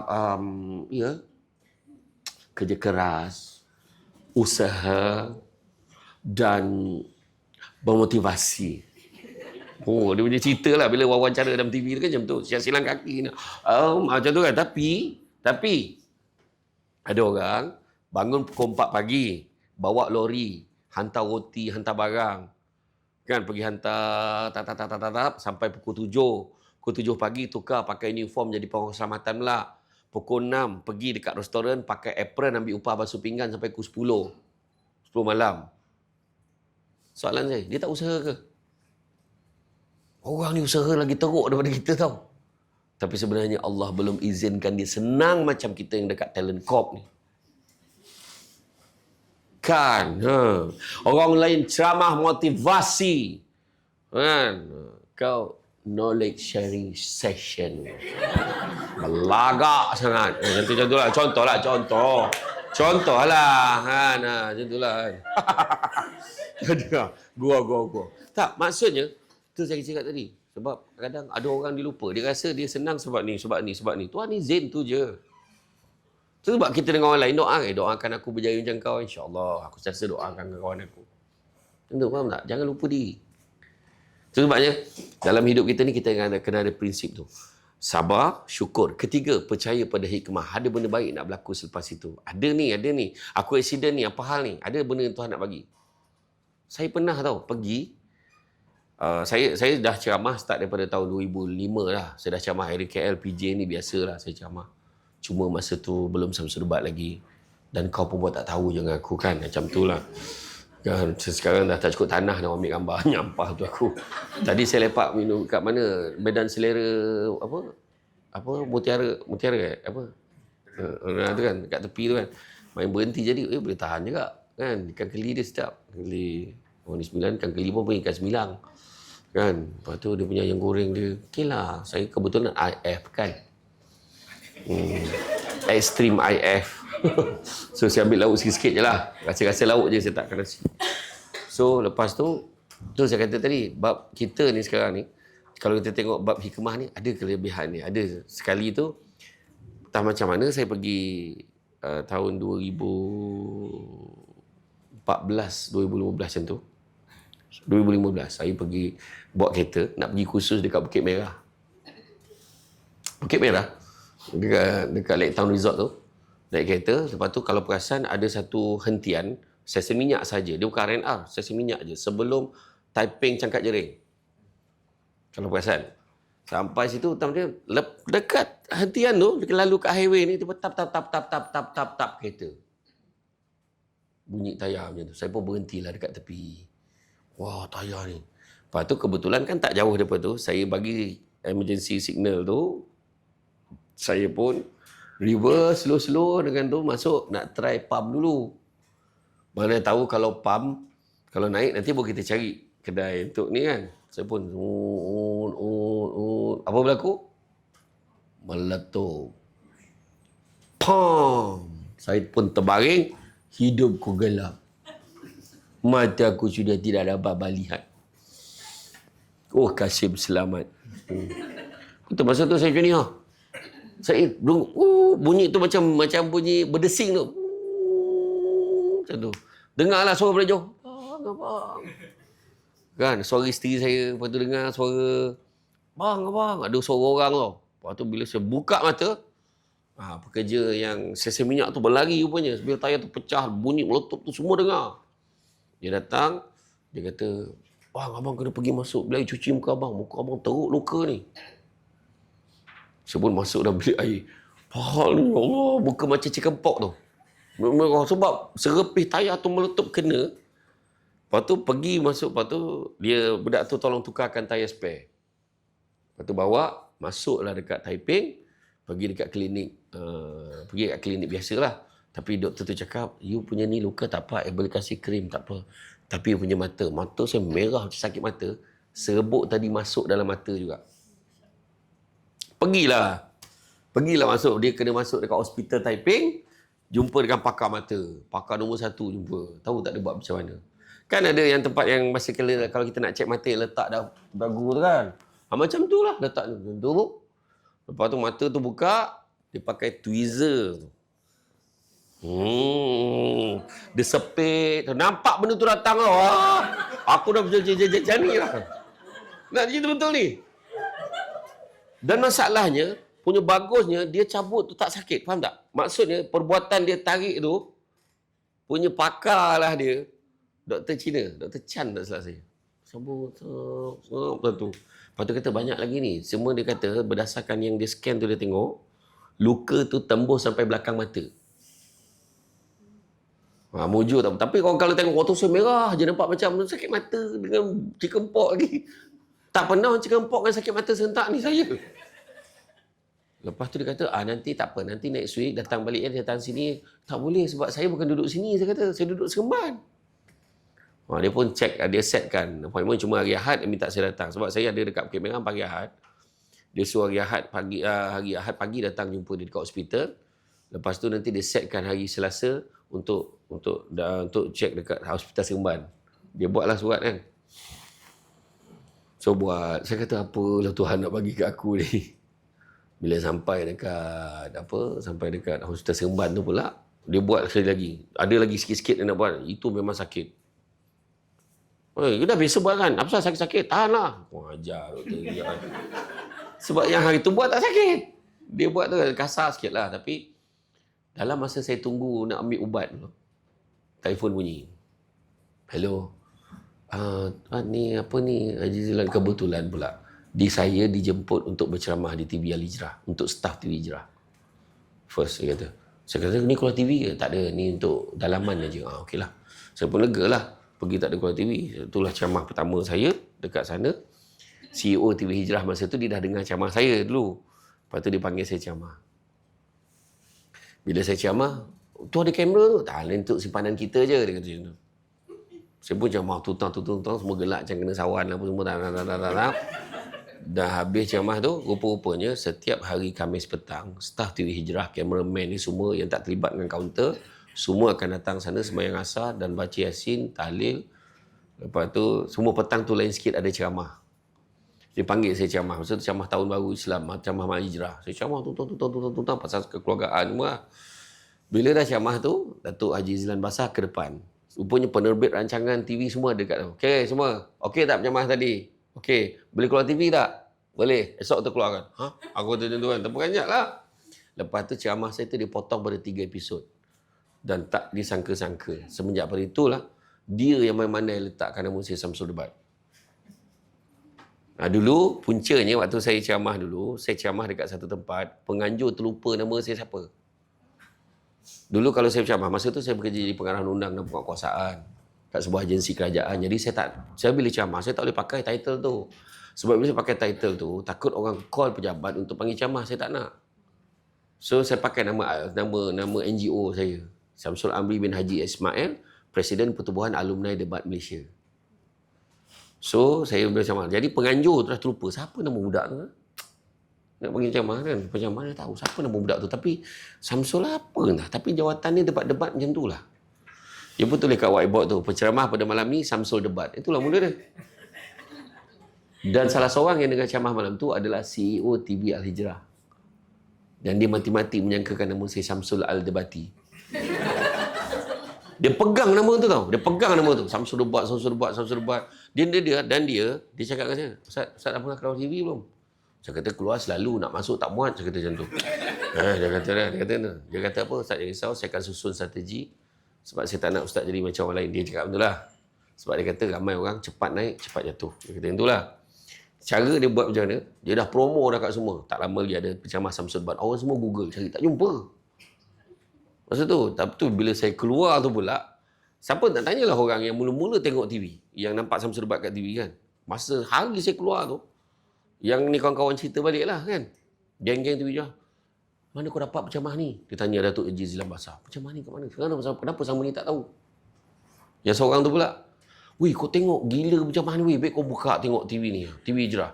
Orang siap tanya, TV Hijrah berapa nombor dia? Kau tak tahu nombor berapa TV Hijrah. Tak, ni cerita betul kan dulu kan. Masa mula-mula lah. Dan fenomena pula tak lama tu bulan puasa. Orang sampai buka puasa depan TV nak tengok Samsul Debat ni. Dulu lah. Lepas tu macam-macam lah. Jadi saya kata, maknanya Tuhan bagi saya muka saya, mata saya macam tu. Apa Tuhan nak bagi? Rupanya 2-3 hari lepas tu keluar TV. Itu je. Tapi hidupku dah tak sama dah selepas itu. Nak makan pun kena cek kedai yang tak ramai orang. Masalah yang tak ramai orang tu tak sedap. Macam mana? Saya baik pagi tadi tu sedap. Tapi orang lain pun macam dia macam nampak macam tu ya. Macam tu je. Okey lah kan. Saya okey. Kan? Macam tu lah. Yang bagusnya yang bukan Islam pun dah kenal saya. Alhamdulillah lah sekarang. Yang pergi umrah baru ni, yang Indonesian pun dah kenal saya. Kan? Tak apalah, Alhamdulillah. Tapi itu saya kata, ada benda Tuhan nak bagi kat kita. Hikmah. Sabar, syukur, hikmah. Keempat apa? Redha. Redha dengan ujian dan dugaan Tuhan bagi kat kita. Apa maksud redha? Apa beza redha dan pasrah? Samsul Debat tanya, Samsul Debat jawab. Ni okey lah ni diam ni. Saya pernah ceramah dekat satu masjid kat Kuala Pilah. Tak nak sebutlah masjid mana. Apa maksud selawat makcik? Makcik apa maksud selawat? Menyahut makcik tu. Nak ceramah lah. Tanya pula. Sound pula aku. Okey, diam ni okey lah. Diam ni okey. Menyesal pula aku tanya. Okey, diam ni okey lah. Tak, orang tua ni dia ikhlas. Dia jawab terus. Ceramah tanya pula. Ceramah je lah. Ada sound. Ada satu tempat tu lagi lah. Orang tua-tua je lah. Saya pergi dekat Pusat Aktiviti Warga Emas di Jempol. Pusat Aktiviti Warga Emas Pawai kan. Pusat Aktiviti Warga Emas di Jempol. Saya masuk dalam dewan tu, semua perempuan. Lah. Orang perempuan dia je ke orang tua ni? Menyahut sama makcik. Lelaki habis mati dah. Aku punya tergelak lah masa tu. 5 minit tu berair mata tak boleh jamah. Kelakar tu orang tua ni nyaut. Dia menyaut apa je. Kan? Aduh, kelakar tu. Berair mata saya tergelak masa tu. 5 minit. Tak. Bila saya kata apa beza redha dengan pasrah? Pasrah ni menerima dengan hati yang sakit. Dia terima tapi hati sakit. Tapi redha pula menerima dengan hati yang ikhlas. Saya lakonkan nak bagi faham. Ini pasrah. Nak macam mana kan? Dah tu jalan yang suami akak pilih. Akak kena terima walaupun sakit. Kalau ikutkan tak ada perempuan pun boleh terima keadaan ni. Tapi akak kena terima. Itu pasrah. Redha pula macam ni. Mungkin dah ni rezeki akak. Akak kena terima. Akak doakan semoga suami akak mampu berlaku adil. Dia jaga semua isteri dengan baik. Semoga kami dapat masuk syurga bersama-sama. Jadi orang lelaki yang risau tu tak akan berlaku. Ni sekadar contoh untuk rujukan akademik saja. Macam tu lah. Macam tu lah kan. Nak bagi faham je. Maksud redha dan pasrah. Okey. Cantik dipandang bulan mengambang. Bulan mengambang tahu orang dia awan. Kalau dah hidup namanya orang. Takkan lari daripada ujian dan dugaan. Tentu ada ujian. Malahan dalam satu kitab, kalau kita buka kitab Mukasyafatul Qulub daripada Imam Al-Ghazali, apa Nabi sebut? Kalau orang tu 40 hari berturut-turut tak diuji oleh Allah, percayalah yang dia itu jauh daripada rahmat Allah. Tentu ada ujian. Selipar hilang, anak tak sihat, kad ATM kena telan, kan, dengan duit-duit hilang. Contoh kan, bawa motor balik punya motor orang. Tengok motor kita. Orang tu kawan tu panaskan enjin je. Kita nampak macam motor kita kan. Elok disarung punya helmet sama pula. Ni contoh. Jarang berlaku macam tu. Sampai kat pejabat tengok. Kan kadang-kadang pernah tak bayar-bayar bil bulan-bulan. Tengok berlebih lagi duit. Berlebih pula duit. Pernah tak? Apa yang tak bayar lagi ni? Rupanya terbawa oleh wallet suami. Suami lah tu suka, mana pergi duit aku? Tak mungkin lah ujian macam tu sebab melampau betul lah. Tak, dia kan sehati sejiwa. Wallet sama, semua susunan pun sama. Jadi tak perasan sangat. Macam tu. Kitchen pun sama. Kitchen Bandung dua-dua. Bandung. Contohlah. Kan. Melampau betul kan wallet ni. Itu contohlah. Jadi, mana kata tu antaranya. Kemudian, kan, lepas redha ni apa? Ikhlas. 5 ni kena ada. So sekarang apa yang kita kena buat? Ke mana tu? Ke mana kita? Macam kita lah dalam hidup kita ni. Kalau kita buat kerja kan, ke mana kita nak buat kerja? Buatlah apa pun, ke mana pun kita pergi. Kan saya kata tadi, Abu Al-Samakani kata 7 perkara tanda takut pada Allah. Kan? Pertama, lisan dia. Kedua, mata dia jaga. Jangan pandang benda-benda tak elok. Ketiga, hati dia. Hati jangan sangka buruk. Keempat, pada perutnya. Jangan benarkan benda-benda tak elok masuk dalam perut kita. Kemudian pada apa? Tangannya. Buat benda-benda yang baik. Kakinya. Jangan melangkah ke tempat yang tak elok. Ketujuh, ketaatannya pada Allah dan Rasul. Nampak? Jadi 7 ni. Sebabnya sekarang ni, kita kena ada satu prinsip lagi. Iaitu prinsip, contoh.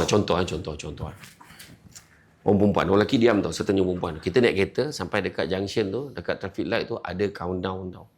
120 saat lagi. 119. 118. 117. Masa tu pukul 12 tengah malam. Tak ada satu umat pun, CCTV pun tak ada. Soalan saya, apa yang akan anda lakukan? Apa dia? Jalan je kan. Itulah bezanya dengan lelaki.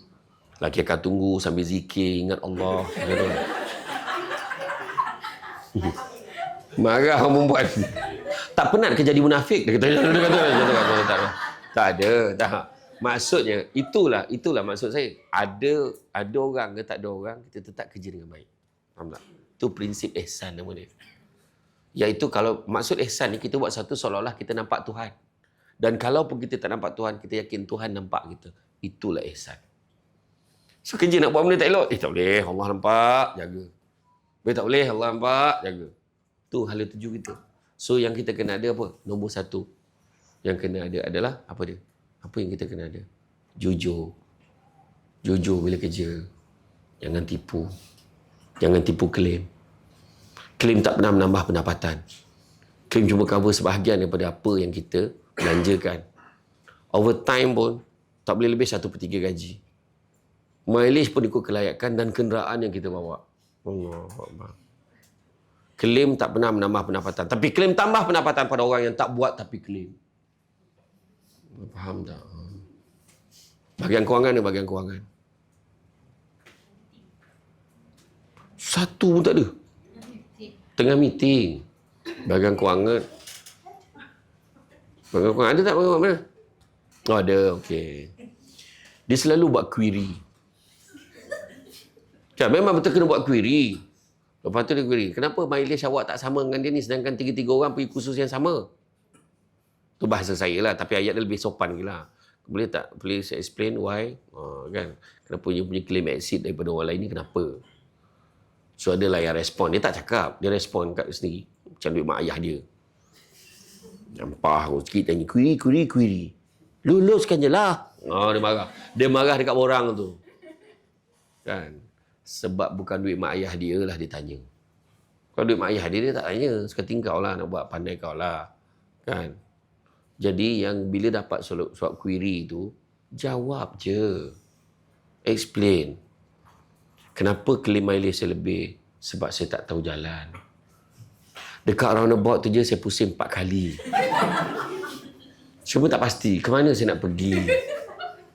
Saya menangis di tepi jalan tu. Saya ni masalah sikit kalau tengok Waze dengan map ni. Reroute. Masalah je. Aku dah ikut dah. Ada kan ada orang macam tu. Dia beza tau lelaki dengan perempuan. Lelaki ni kalau dia tahu satu jalan tutup, kau jangan ikut jalan tu. Kau ikut kan, kau nampak tak ada satu selekoh tu, kau masuk je selekoh tu, kemudian kau masuk kanan, ambil kanan, kau terus je. InsyaAllah jumpa. Perempuan jangan kau ajar benda tu. Kau jalan tu tak. Macam mana pun itulah jalan dia ikut. Dia tak akan tukar dari jalan lain. Lantaklah, jam lah, melekat. Biarlah jam. Lepas tu marah, bodoh kereta ni. Bodoh dia cepat lah. Marah tu orang perempuan kan macam tu. Kan? Orang lelaki dia tak boleh. Dia akan cari jalan ni, Dia boleh, dia otak dia macam tu. Dia beza. Lelaki dengan perempuan ni, sebab lelaki ni dia otak banyak pakai otak kanan. Perempuan banyak pakai otak kiri. Otak kanan ni banyak pegang jauh. Tu sebab dia banyak mikir masa depan. Okey. Orang perempuan dia benda yang meticulous, yang kecil-kecil tu semua dia sangat teliti. Tu sebab orang perempuan langsir terjongket sikit dia tu. Hilang mood dia nak masak. Orang lelaki langsir tu dia jatuh sampai kaki dia. Relax dia main handphone dia. Abang tak nampak ke langsir kat kaki, mak? Kejap lagi dia naiklah sendiri dah. Kita sakit kepala dia tu. Dia beza tau. Kepentingan orang lelaki dengan perempuan dia beza tau. Perasan tak perasan? Tu sebab orang lelaki dengan perempuan beza tau. Kalau lelaki masak macam mana? Orang perempuan, dia dah pap, dia masuk ni, dia masak air, dia bak ni, dia potong. Dia boleh, dia asal pergi kat meja, dia lap, dia pergi tegakkan sofa tu, dia pergi balik sepap, dia buat ni. Dia boleh. Sebab dalam kepala dia tap. Dia tahu ni dia tahu dah. Dia imagination dia kat situ tu kuasaan dia. Lelaki kalau dapat dia masak mi segera tu, situlah dia berdiri. Dia tunggu dia ambil usia remaja, dia tengok. Dah boleh masuk belum? Dia dah boleh masuk belum? Dia maksudnya api kan. Dia boleh habiskan usia tua dia. Lepas tu orang nak ke dapur. Dah jangan dapur. Dia nak bagi kita masuk, betul tak? Macam bila dia kontrol sebab dia malas kena tegur. Abang sementara tu membuatlah ni, sementara tu diam. Macam orang lelaki yang kena buang sampah. Beza. Bang buang sampah, bang, dia akan buang sampah sahaja. Dia buang sampah, ada sampah kat sinki tu. Tak, dia tetap buang sampah tu saja. Yang kat sinki tu dia tak buang. Sebab luar bidang kuasa. Kau nak faham? Orang perempuan, buang sampah, dia akan cari sampah apa lagi nak buang. Dia macam tu, beza lelaki dengan perempuan. Nampak? Banyak lagi perbezaan. Macam lelaki dengan perempuan beli barang lain. Lelaki, kalau keluar nak beli barang, dia akan cari 9 barang kat satu kedai. Dia akan cari satu kedai yang ada 9 barang. Orang perempuan, satu barang 9 kedai. Sebab compare harga. RM1, RM3. Sekejap RM3, RM4. Mahalnya. Dalam mau buat kerja ni. Lepas tu terlupa. Mana murah tadi? Ulang-ulang beli semula. Tu tak tahan. Itu yang orang lelaki dekat pasar raya, kita perasan ada meja kursi-kursi ajaib tu. Tu orang lelaki, jarang kau pernah ke tengok lelaki beli barang perempuan lepak satu lelaki? Jarang lah. Kau akan jumpa lelaki je lepak kat situ pegang stroller baby. Merenung nasib bila lama kau nak sudah ni. Allahu Akbar, Allahu Akbar, Allah. Tu lah cerita dia. Faham kan? Kenapa kau gelak tu sangat? Betul kan? Dia cakap. Sampai semput dah ada. Betul tu. Nampak Jujur, jangan tipu. Jangan tipu. Yang kedua, amanah. Jaga amanah kat tempat kerja. Tu hala tuju kita. Jangan guna mesin photostat untuk photostat menaik mesyuarat persatuan penduduk. Jangan guna mesin photostat untuk photostat IC dan surat beranak-anak untuk tujuan sekolah. Tak ada kena-mengena, tu hal peribadi. Jangan guna mesin photostat untuk photostat slip gaji kita untuk submit loan dekat bank. Personal loan. Tak halal setiap ink dakwat mesin photostat untuk tujuan peribadi. Ingat. Sedangkan kat luar, kita bayar 10 sen, 50 sen. Kadang-kadang tu sebab loan kau tak lulus. Sebab berkat tu tak ada. Betul cakap betul. Sebab bila pakai, sedangkan kita boleh bayar 50 sen, RM1, kita boleh bayar. Tapi kenapa kita nak pakai mesin photostat pejabat? Kalau perkara yang kecil macam tu tak boleh jaga, macam mana nak jaga lebih besar? Sebab kata seorang pemimpin tu, kalau perkara sekecil ini tidak boleh dijaga, bagaimana ingin menjaga negara? Ini. Contoh macam tu lah dia kata. Macam tu lah. Kan? Betul lah dia cakap tu. Ada kisah seorang sahabat nama dia Husam bin Nuh. Husam bin Nuh ni ada seorang hamba nama dia Mubarak. Mubarak ni memang badui lah. Memang hitam betul kulit dia. Berkilat macam metalik betul lah. Dia badui lah. Jadi, dia pesan, wahai Mubarak, kau tolong jaga ladang buah aku ni 3 bulan. Aku nak outstation sebab dia pergi berdagang. So jaga ladang buah dia tu. 3 bulan. Lepas 3 bulan dia balik, dia tanya, sekarang Mubarak kau tolong petik 3 biji buah yang paling manis bagi kat aku nak rasa. Dia pun petik buah pertama, buah kedua, buah ketiga bagi dia. Makan buah pertama, masam. Makan buah kedua, pahit. Buah ketiga, tawar. Apa benda kau ni? 3 bulan aku bagi kau jaga ladang ni. Takkan kau tak tahu mana satu manis, mana masam? Tu tak apa jawab dia. Demi Allah, kau pesan kat aku suruh jaga ladang limau ni. Ladang buah ni. Tapi kau tak pernah suruh aku rasa. Nah, itu amanah. Nampak? Compare dengan kita. Dia bagi peluang jaga ladang Musang King 3 hari.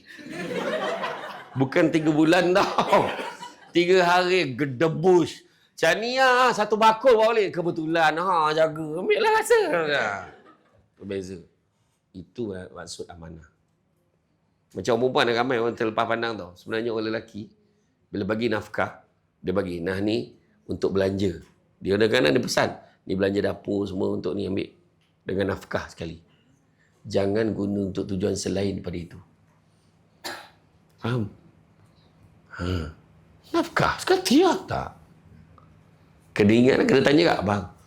Ni boleh tak nak tarik sikit duit ni, nak beli makeup yang kat apa tu? Boleh tak?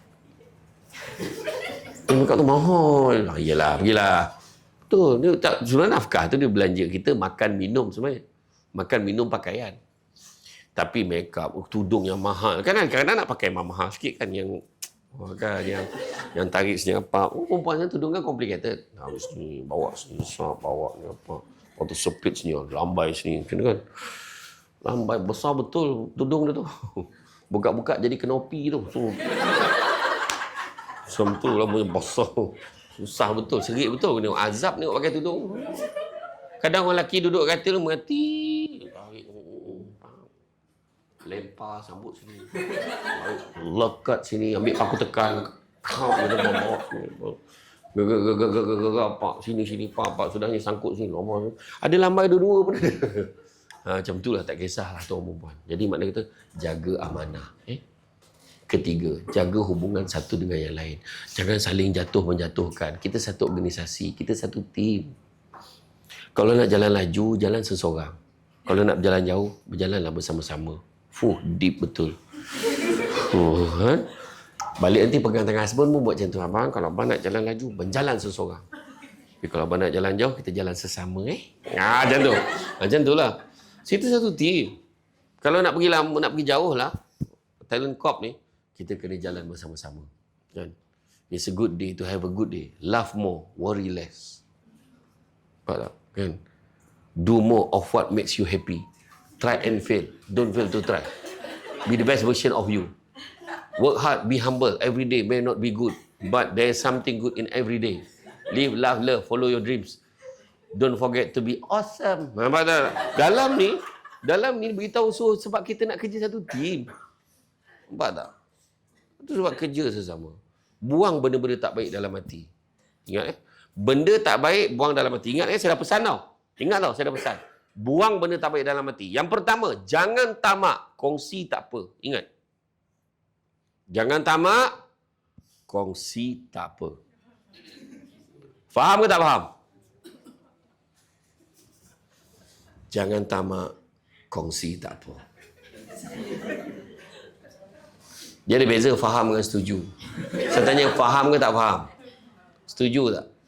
Tak, tengok Saya dah cakap tadi kan, buang benda tak baik kan. Orang perempuan ni dia tak menipu, dia tak bohong, dia tak mencuri, tak membunuh. Satu benda dia tak boleh buang dalam hati dia, sangka buruk.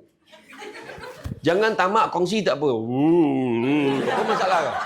Apa masalah kau? Jangan tamak, kongsi tak apa. Contoh, kalau keluar ada makanan dia siap pack, rasa-rasa tak habis, makan satu, ambil satu, kita share, tu kongsi. Ada poin baik pasal ceramah hari ni. Ada yang catat, ada yang apa. Masuk dalam media sosial, share dengan orang. Ada duit lebih, sedekah, kongsi rezeki dengan orang. Itu maksud saya. Jangan tamak, kongsi tak apa. Apa masalah kau? Aduh, hai. Faham? Yang kedua, tengok, laki relax. Perempuan lebih tu lah. Sangka buruk, laki lambat ni. Kau asal pakai baju Melayu, kau dah pergi bernikah. Apa yang singkat sangat otak kau ni? Kan? Butang baju Melayu aku mana faham. Dia kata, betul lah tu. Iya. Tu dia cakap, dah tua-tua pun bodoh. Dia kata, ada macam-macam. Piramli punya ayat kan. Hafal dah aku. Kan? Yang kedua, yang kena buang dalam hati kita. Jangan sombong. Tak ke mana pun. Cik Kimi tadi. Cik Hakim. Hakim ke Hakimi? Cik Hakim. Kalau dia tak perkenalkan diri dia tadi, aku mati-mati ingat dia budak pejabat. Saya kira tak Hakim. Lepas tu dia nak pergi belakang. Wah, ini siapa? Kata kan? Rupanya bos kita. Tak. Itu mana namanya humble. Dalam bahasa baku. Dalam bahasa Inggerisnya humble. Humble. Betul. Tak belagak dengan apa? Betul tak? Penyanyi itu dulu punya hebat menyanyi yang kita kenal masa kita sekolah dulu. Nyanyi hebat. Tarik sampai ke langit ni. Tiba-tiba masuk Gegar Vaganza, minta nyawa nyanyi lagu sendiri. Lagu sendiri pun tak boleh nyanyi. Kalau dia tarik sampai ke langit, dengan dia ke langit. Dia tak boleh tarik dah. Dulu berlakon watak hero, sekarang watak orang watak driver je. Dulu berlakon watak heroin. Majalah URTV pusat tengah jadi poster. Sekarang watak orang gaji, saya cakap Indon ni, dah tak ada watak dah tu dia. Saya tak tengok sangatlah drama Melayu ni. Tahu je lah drama Melayu ni. Sakit jiwa ni. Bukan sakit jiwa, ada haka. Malam raya je tengok malam raya. Dah haka mati. Tu. Kau tak usah lah tengok. Buang Karen ni kau tengok. Tak payah. Aku tengok Tahun Baru Cina, aku tengok Deepavali. Kan. Happy aja. Malam raya kongsi ni. Ada dia punya tarian singa. Limau dapat ampau. Dah gaduh-gaduh macam mana pun malam raya mesti baik. Kau tengok drama Melayu. Kau tahu yang ponok buruk tu, yang dia naik apa tu. Bukan pakai mesin pun, kau pakai tangan kau sendiri, kau corner masuk ke sawah tu, kenapa? Mana kau mati, apa hal? Bukan Laut Cina Selatan pun tu. Kalau kau dengar dialog tu kan, mak, mesti seronok kan kalau besok kita dapat makan rendang ni sama-sama, tu nak mati tu kau tak tengok. Memang tak sempat makan rendang tu punya. Kalau macam tu dah hayat, memang tak sempat dah mati dah ni. Tutup, nak mati dah ni. Lepas tu kau zoom dekat rendang tu, kau zoom kat jenazah. La ilah lah. Sakit jiwa aku lah. Produser drama Melayu ni cuba dia tukar drama cerita lain. Kan? Iya. Itu sebabnya kau tengok filem Tamil. Kau tak boleh hagak ending dia macam mana. Dia mengasah critical thinking. Ikut hukum mati dia tu, tagak dah lagi kau tu kena main. Betul tu. Kawan kita yang India dah keluar pula dah aku cerita. Nak tanya dia confirm tak confirm. Betul. Itu sebabnya tadi kan, jangan sombong, tak ke mana pun. Kan? Weh, dia pangkat nombor 1 kat pejabat tu. Macam saya dulu. Pejabat, tiba-tiba kat ujung tiang masjid ni. Kenapa tu? Pencen. Sampai masa pencen. Betul tak? Hebat macam mana pun kita tengok atlet tu. Sampai masa dia jadi jurulatih. Tiba-tiba waktu saya wakil Malaysia dulu. Tiba-tiba dah mengenang memori dia dah. Betul tak kan? Sampai masa Samsul buat ni. Sampai bila? Tahun depan ada macam lain. Samsul debab, debik, debuk semua keluar. Betul tak? Nak cakap nak belagak dengan apa? Nak belagak dengan apa? Tak ada. Sampai masa kita berlalu. Tu je. Tiba-tiba kita dah tanya. Kau tak balik ke mana? Rindu ayah nak tengok kau dengan anak-anak kau. Sampai masanya kita tanya anak kita. Sekarang mak kita tanya kita tau. Sebiji soalan tu akan keluar untuk kita. Sebab kalau kita nak kita lebih baik, buatlah baik dengan mak ayah kita. Supaya anak kita pun kau buat baik dengan kita. Tu je. Kau je betul ayah balik kampung kan? Memang kau besok bila ayah dah tak ada, kau jangan tak balik kampung. Betul? Kebanyakan hari ni, anak-anak balik kampung sebab mak ayah balik kampung. Macam kereta api. Bila kepala kereta api tak ada, dengan dia tak balik. Itu kita kena beritahu. Pesan kat anak-anak. Okay, jangan sombong. Dan yang ketiga, jangan dengki. Dengki bahasa Melayu, bahasa Arabnya hasad. Punya teruknya di Malaysia ni, dua-dua pakai. Hasad, dengki. Apa maksud hasad, dengki? Saya tanya, saya jawab. Maksud dengki ni adalah kalau fahamlah maksud dengki saya nak bagi ni, insya-Allah kita tak nak dengki dah. Dengki samalah artinya seolah-olah kita mempersoalkan apa yang Tuhan dah tentukan untuk orang lain. So jangan dengki. Kata Ustaz Syed Abdul Kadir Ajufri, kenal kan Ustaz Syed Abdul Kadir Ajufri? Dia kata apa? Kalau orang lain dapat kegembiraan, contoh siapa nama? Ida. Linda. Katalah Linda tiba-tiba dapat tiba-tiba Donald Trump mati, harta semua pergi kat dia. Contoh. Teruk sangat berkaitan dia. Dia ada saudara seorang dekat California mati. Lepas tu yang California tu pula ada saudara pula dekat Thailand. Thailand tu pun mati dah. Lepas tu ni lagi lama mati dekat Filipina. Ada seorang saudara je dekat KL, dekat Talent Corp.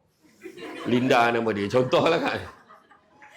Okey. Contohlah Linda dapat sesuatu kegembiraan. Dia dapat, tak kisahlah naik pangkat. Dia beli kereta baru. Tak kisahlah dia dapat apa pun.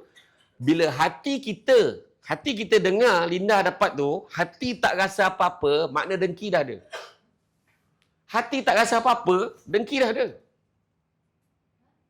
Macam mana tu? Contoh macam ni, siapa nama? Dengar-dengar Hafiz dapat pergi haji tau ni. Dengar tu. Macam tu makna dengki dah ada. Hati tak rasa apa-apa, tak rasa excited, tak rasa apa-apa, maknanya dengki dah mula ada dah tu. Dengar bos kita dapat pergi haji tu ni. Baguslah. Dengar kawan kita dapat naik pangkat. Dengar kat tu semalam. Dengar dia beli kereta baru. Yalah buat loan senang sekarang ni. Dengar anak dia dapat semua peksa baru ni. Yalah semalam Kementerian Umum ada 3,000 lebih. Mana anak dia salah seorang lah kot. Macam tu je. Dia tak rasa apa-apa. Makna dengki dah bertapak dalam hati. Cuma kita tak sedar. Tapi kalau ayat dia macam ni. Dengar bos kita dapat pergi haji tu ni. Tak apa kabel pakainya tu. Confirm dengki. Dengar dia dapat naik pangkat tanpa dijilatnya bos tu. Confirm dengki. Dengar beli kereta baru tanpa dia dicuri duit deposit tu. Dengar anak dia dapat semua peksa baru ni macam anak dia seorang pandai. Confirm dengki. Faham tak? Dia sepatutnya apa? Dia rasa happy sama. Dengar bos dapat pergi haji tu ni. Ya ke? Ya Allah, aku nak jumpa dia lah bos. Bos pergi nanti bos jangan lupakan doakan saya tau. Saya pun nak sangat pergi. InsyaAllah. Tak ada masalah. Dah daftar belum? Belum. Macam mana kau nak pergi? Kau belum daftar. Nak pergi tapi belum daftar. Siapa yang belum daftar hari ni, insya-Allah kalau tak ada apa-apa dalam bintang, boleh pergi pada tahun 2150. 3 kali mati hidup tak beri tu. Mati hidup. Belum. Mati 3 kali. Dengar dia dapat naik pangkat. Ya Allah, apa-apa hal boleh minta tolong dia kan? Kan senang macam tu. Dengar dia beli kereta baru. Ya ke? Ya Allah, dia dah lah rajin tumpang kawan naik kereta dia. Kita pergi kerja boleh tumpang kereta dia weh. Time isi minyak bawa tidur. Happy kan? Dengar anak dia dapat semua peksa baru ni. Ya ke? Ya Allah, Alhamdulillah. Tak sangka ada anak-anak staf kita yang pandai. Maknanya membuktikan kerja dekat Talent Corp ni tak menghalang anak kita jadi pandai. Nampak tak? Yelah, kau sibuk sangat. Kau rasa anak kau tak boleh pandai. Boleh pandai pun. Faham tak? Kau dengar tak Abang Haji tu? Abang Haji tu lah yang pernah kerja ke pejabat kita tu. Yang umur dah 85 tahun tu. Kenapa? Dia kahwin. Biarlah dia kahwin. Kau tak dengar habis cerita ni. Kenapa bini dia umur 25? Terangkat songkok weh. Suami 85, bini 25. Kan? Pada yang baik dia akan cakap, Alhamdulillah. Dapat isteri yang tegak boleh jaga dia. Mana yang dengki tu? Malam pertama mati tu. Cuba elok sikit mulut kau tu bercakap. Ada je benda kau nak balun orang. Kau tak puas hati sangat, kau tanya jawab perempuan tu. Dek ni akak nak tanya sikit. Apa kau suka sangat dengan Abang Haji tu? Bukan umur dia dah banyak ke? Macam mana saya nak cakap Pertama, Abang Haji ni pandai bergurau. Pandai bergurau orang tua tu. Romantik. Ya Allah, saya happy sangat dengan dia. Lepas tu kita makan, bersuap tau. Alah, masak nasi sikit tu biasalah. Macam mana lah masalah nak makan bersuap? Alah, kadang-kadang tu bila makan bersuap tu, abang, itu telinga. Dia tak perasan dah tengok pula. Sini bang. Aduh, sial. Lepas tu setiap kali saya marah, dia tak pernah balas balik. Dia pokak, tak terangan nak balas apa. Contoh lah macam tu. Jadi doakan yang baik-baik. Okey? Doakan baik-baik. Seterusnya, apa yang kena ada? Percaya pada hikmah. Kerana Tuhan tak bagi kita naik pangkat. Contohlah, hidup kita ni macam main dam mula. Pernah main dam mula tak? Dam mula kan? Ada orang jap-jap tangga. Ya Allah, hidup je. Kita lah kejap-kejap ular. Tak, ular. Yang paling tu N74 tu. Kan? Sampai 17. Wah, ajar. Tu saya bila buat team building, saya biasa buat team building 3 hari 2 malam, saya akan buat ada satu checkpoint tu, satu grup tu, setiap grup dia akan pergi kat checkpoint ni main dam bola yang besar tu. Orang tu main dam bola lagi teruk budak-budak tu. Bodoh ular ni. Pangang betul. Saya cakap ular. Kau lah paling. Dia panggah kawan dia. Dia sampai dah habis pun dia pergi checkpoint yang lain. Dia kena habis kan tu. Jadi sebenarnya, perasan tak ada orang kejap-kejap tangga, kejap-kejap ular. Kan? Ada orang tu pula, ular tidak, tangga tidak, melangkau. Masalah dia kat 98. 98, 9, 100 undur balik. 99, 100 undur balik. Betul tak kan? Sebenarnya semua ada kaitan dengan hidup kita. Ada orang rezeki dia naik pangkat. Tapi semua percaya cakap saya. Ada orang naik pangkat tapi ada benda lain dia tak ada. Mungkin dia tak ada suami. Mungkin dia tak ada anak. Mungkin dia anak yatim. Mungkin ada Allah Ta'ala ambil dia. Mungkin dia dari segi kawan tak ada. Ada orang dia kerja je. Kita nampak untung dia kan. Tak. Sebenarnya jangan pandanglah. Semua orang dalam 5 perkara, mungkin ada satu benda je Allah tak bagi kat kita. Ada. Itu masalah kita. Kita nak sangat 5 benda. Contoh 5 benda. Tapi bila ada satu benda tak dapat, ramai orang cakap, aku ni memang rezeki aku tak ada. Sedangkan 4 Allah dah bagi dah ni. Itu kita lupa tau. Contoh okay. Cuba sebut apa yang kita nak. Rumah besar lagi. Kereta besar lagi. Duit banyak. Pangkat tinggi. Melancong luar negara. Contoh, saya bagi 5-5 ni. Saya bagi 5-5. Saya nak tanya. Cukup tak? Saya nak tanya. Cukup tak? Okey. Kita bagi 5 ni. Tapi Tuhan ambil satu. Contohlah. Tuhan ambil satu. 5-5 ni kita ada. 5-5 ni kita ada. Cuba fikir betul-betul ni. 5-5 ni kita ada. Happy lah. Rumah besar, kereta besar, duit banyak, pangkat tinggi. Melancong luar negara selalu. Apa lagi kita nak? Happy kan? Happy tak? Sepatutnya happy tak? Happy. Tapi Tuhan ambil nyawa mak ayah kita. Contoh. Tak sama. Duit banyak, mak tak ada. Tak sama. Tanyalah orang yang mak dah tak ada. Berapa kali raya dah. Raya mesti terbayang. Mesti terbayang. Minta maaf saya bawa isu tu sikit. Ataupun Allah tarik sihat kita. Duit banyak. Dia dah duit apa benda? Kan? Bergantung pada mesin tu. Contohlah. Jadi tu sebab saya kata jangan sebut aku memang tak ada rezeki kat sini. Jangan. Tuhan bagi macam-macam. Malam tadi berapa ramai yang terlelap tapi tak sempat minta panjang umur.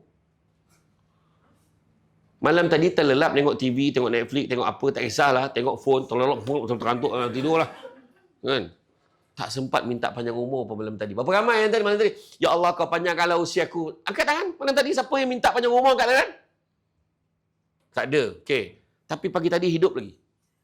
Ada tak yang kecewa lah? Kenapa hidup lagi ni? Tak ada kan? Yang sebelah ni pun hidup juga. Gitu lah, contoh lah. Tak ada. Kita happy je kita bangun, kita terlupa malam tadi tak minta tapi Tuhan bagi. Nampak? Itu antaranya. Kadang Tuhan tak bagi ni tapi Tuhan bagi benda lain. Kita tak dapat naik pangkat tapi Tuhan bagi anak yang baik. Anak umur baru 5-6 tahun. Mama tak sihat Mama nak makan ubat ke belum? Mama makanlah ubat. Nanti mama sakit macam mana? Allahu Akbar. Anak dia tanya. Diamlah. Kan? Kan?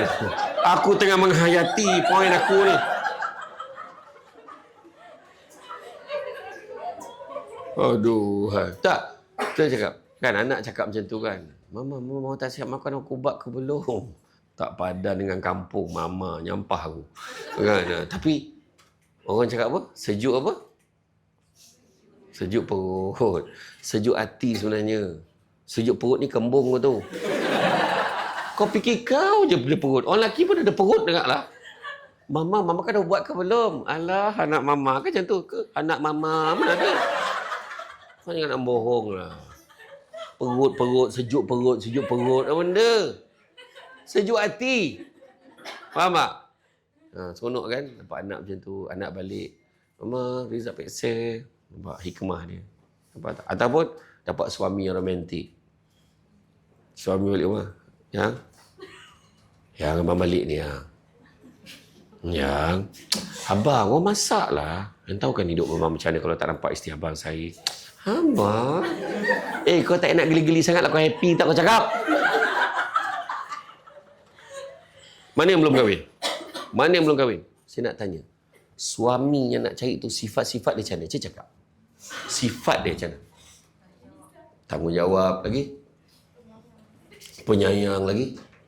Saya sengit kepala lagi penyayang. Lagi. Beriman, Allah nak beriman saja. Nampak tak? Tak padan dengan perangai, nak lelaki beriman aja. Lagi.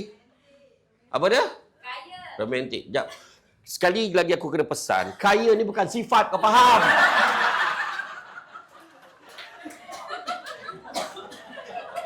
Perempuan kau tahu perempuan tak? Kaya dia tak fikir tu. Aku cakap sifat. Wallahu akbar. Tadi penyayang, ada romantik, ada yang sebut tadi tanggungjawab, beriman lagi. Setia lagi. Apa dia? Handsome. Ringan tulang lagi. Dia rajin lah lagi. Ada yang memang dia terbaring stroke tu ringan kat tulang dia. Kau betul-betul cakap. Lagi.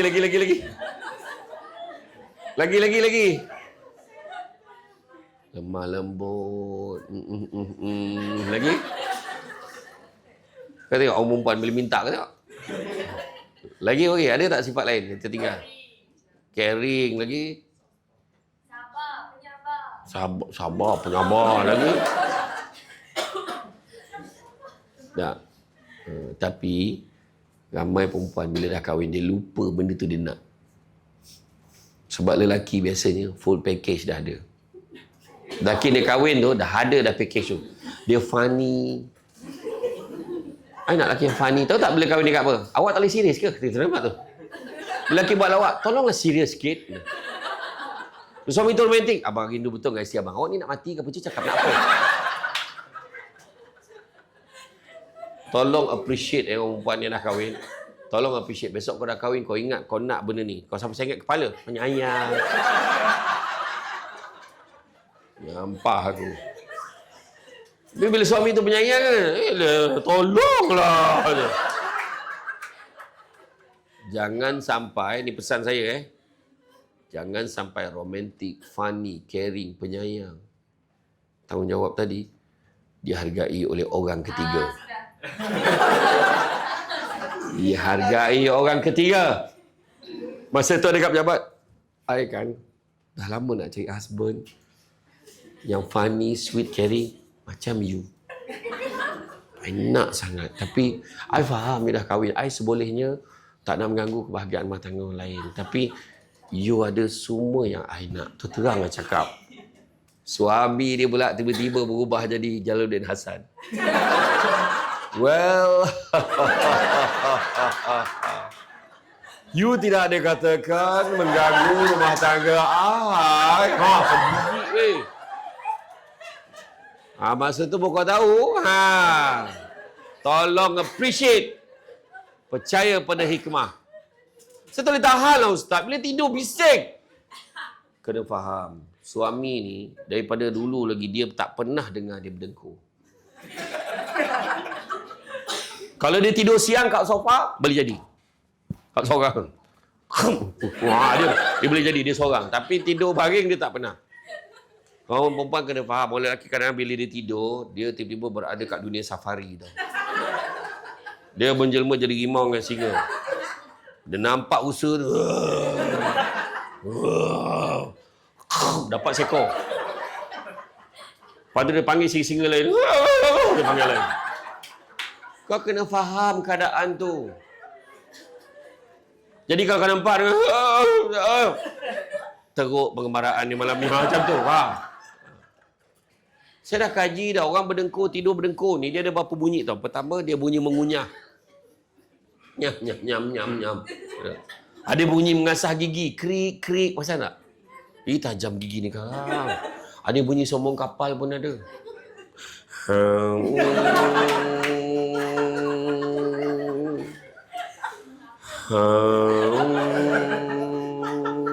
Sampai pagi tau. So pagi bini bertanya, bang malam tadi berapa banyak pelabuhan singgah? Tapi yang paling ramai bunyi apa tu? Bunyi vibrate handphone. Betul tak? Yang lagi penat dia ada bunyi hujung tu.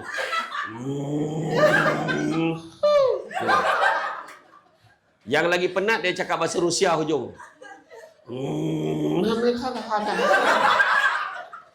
Saya nak tanya, orang perempuan yang dah kahwin, pernah tak kita tak boleh tidur, kita sampai duduk tengok dia tidur? Pernah tak?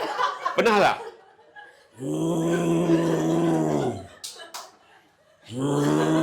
Apalah kau tanggung ni, bah.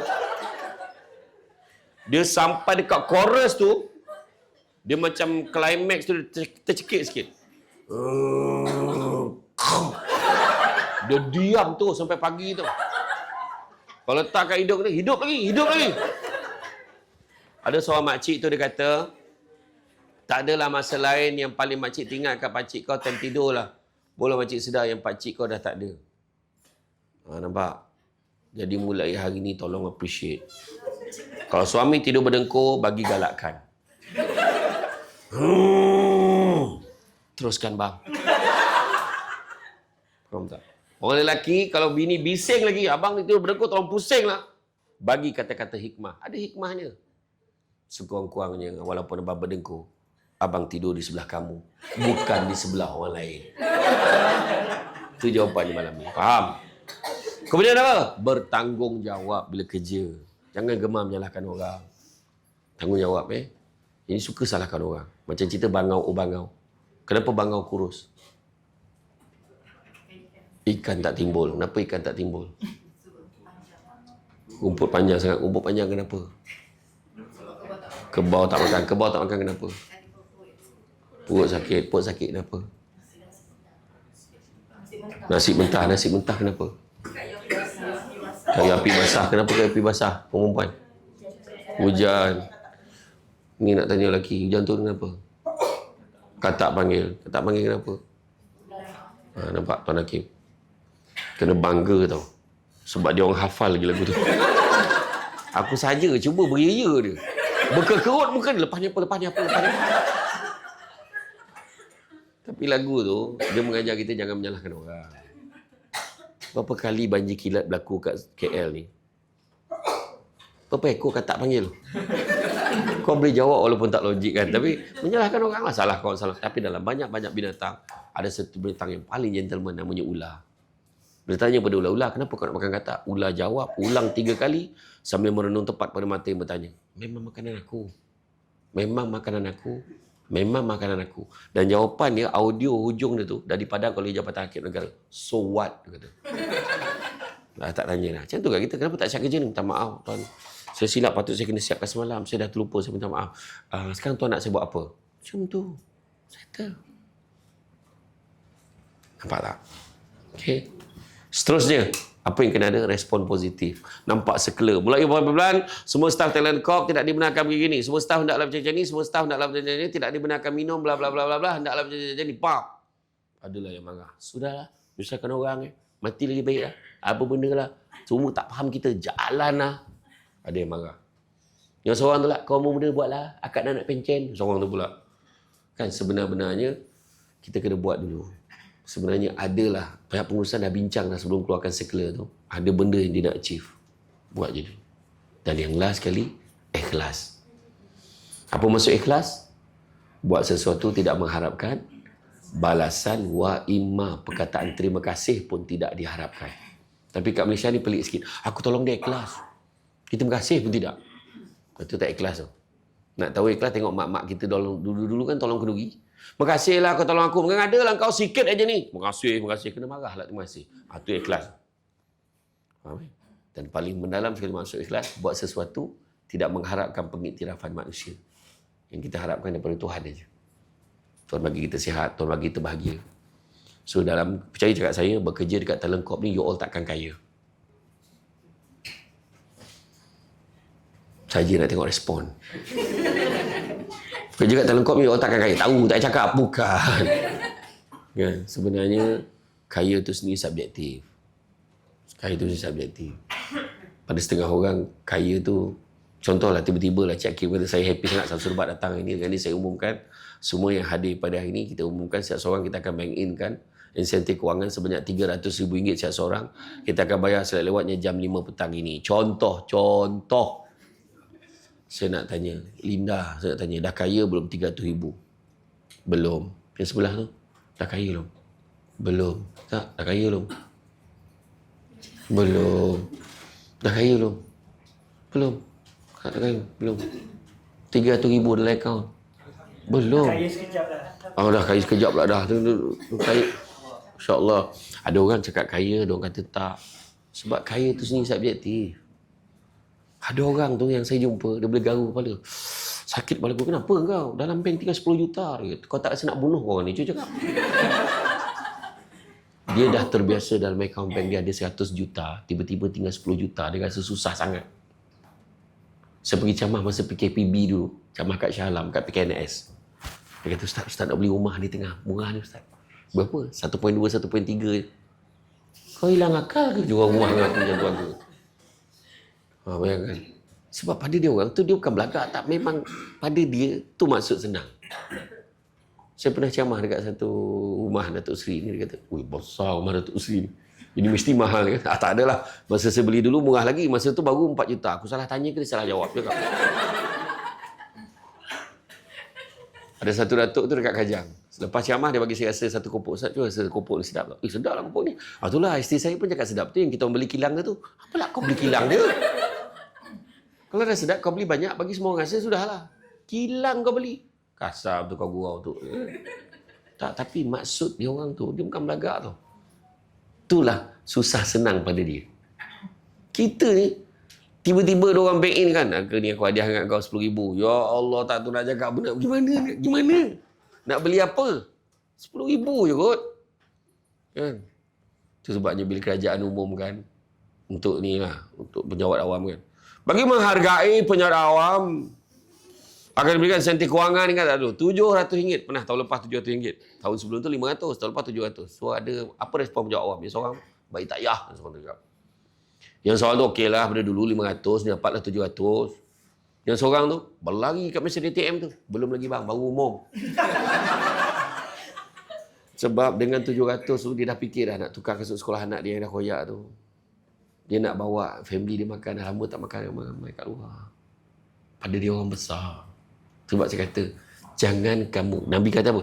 Jangan kamu pandang kecilnya nikmat itu, tapi pandanglah siapa yang bagi nikmat. Itu sebenarnya. Akhirnya bila kita kerja, kita bukan nak kerja kaya. Jangan kerja kaya, tapi kerjalah bahagia. Kerana satu hari nanti kita akan sedar, bukan semua perkara boleh dinilai dengan harganya. So, bila bekerja, kerjalah. Ada satu lagi, iaitu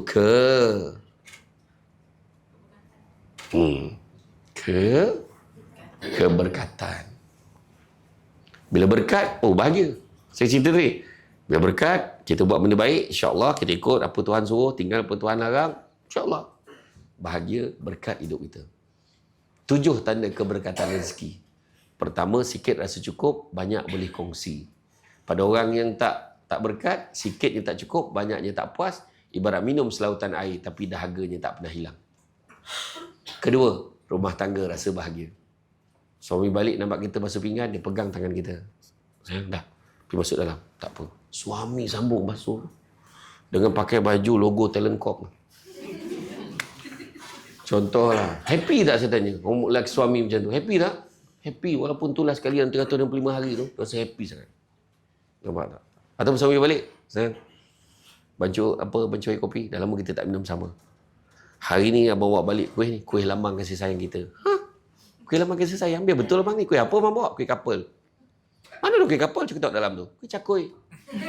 Cakui kan kapal macam tu kan. Ada makan. Dia siap 2 makan cecah. Ya Allah. Ni abang dia bawa balik ni. Voucher spa ni. Hari Sabtu ni pergi. Abang dah booking dah.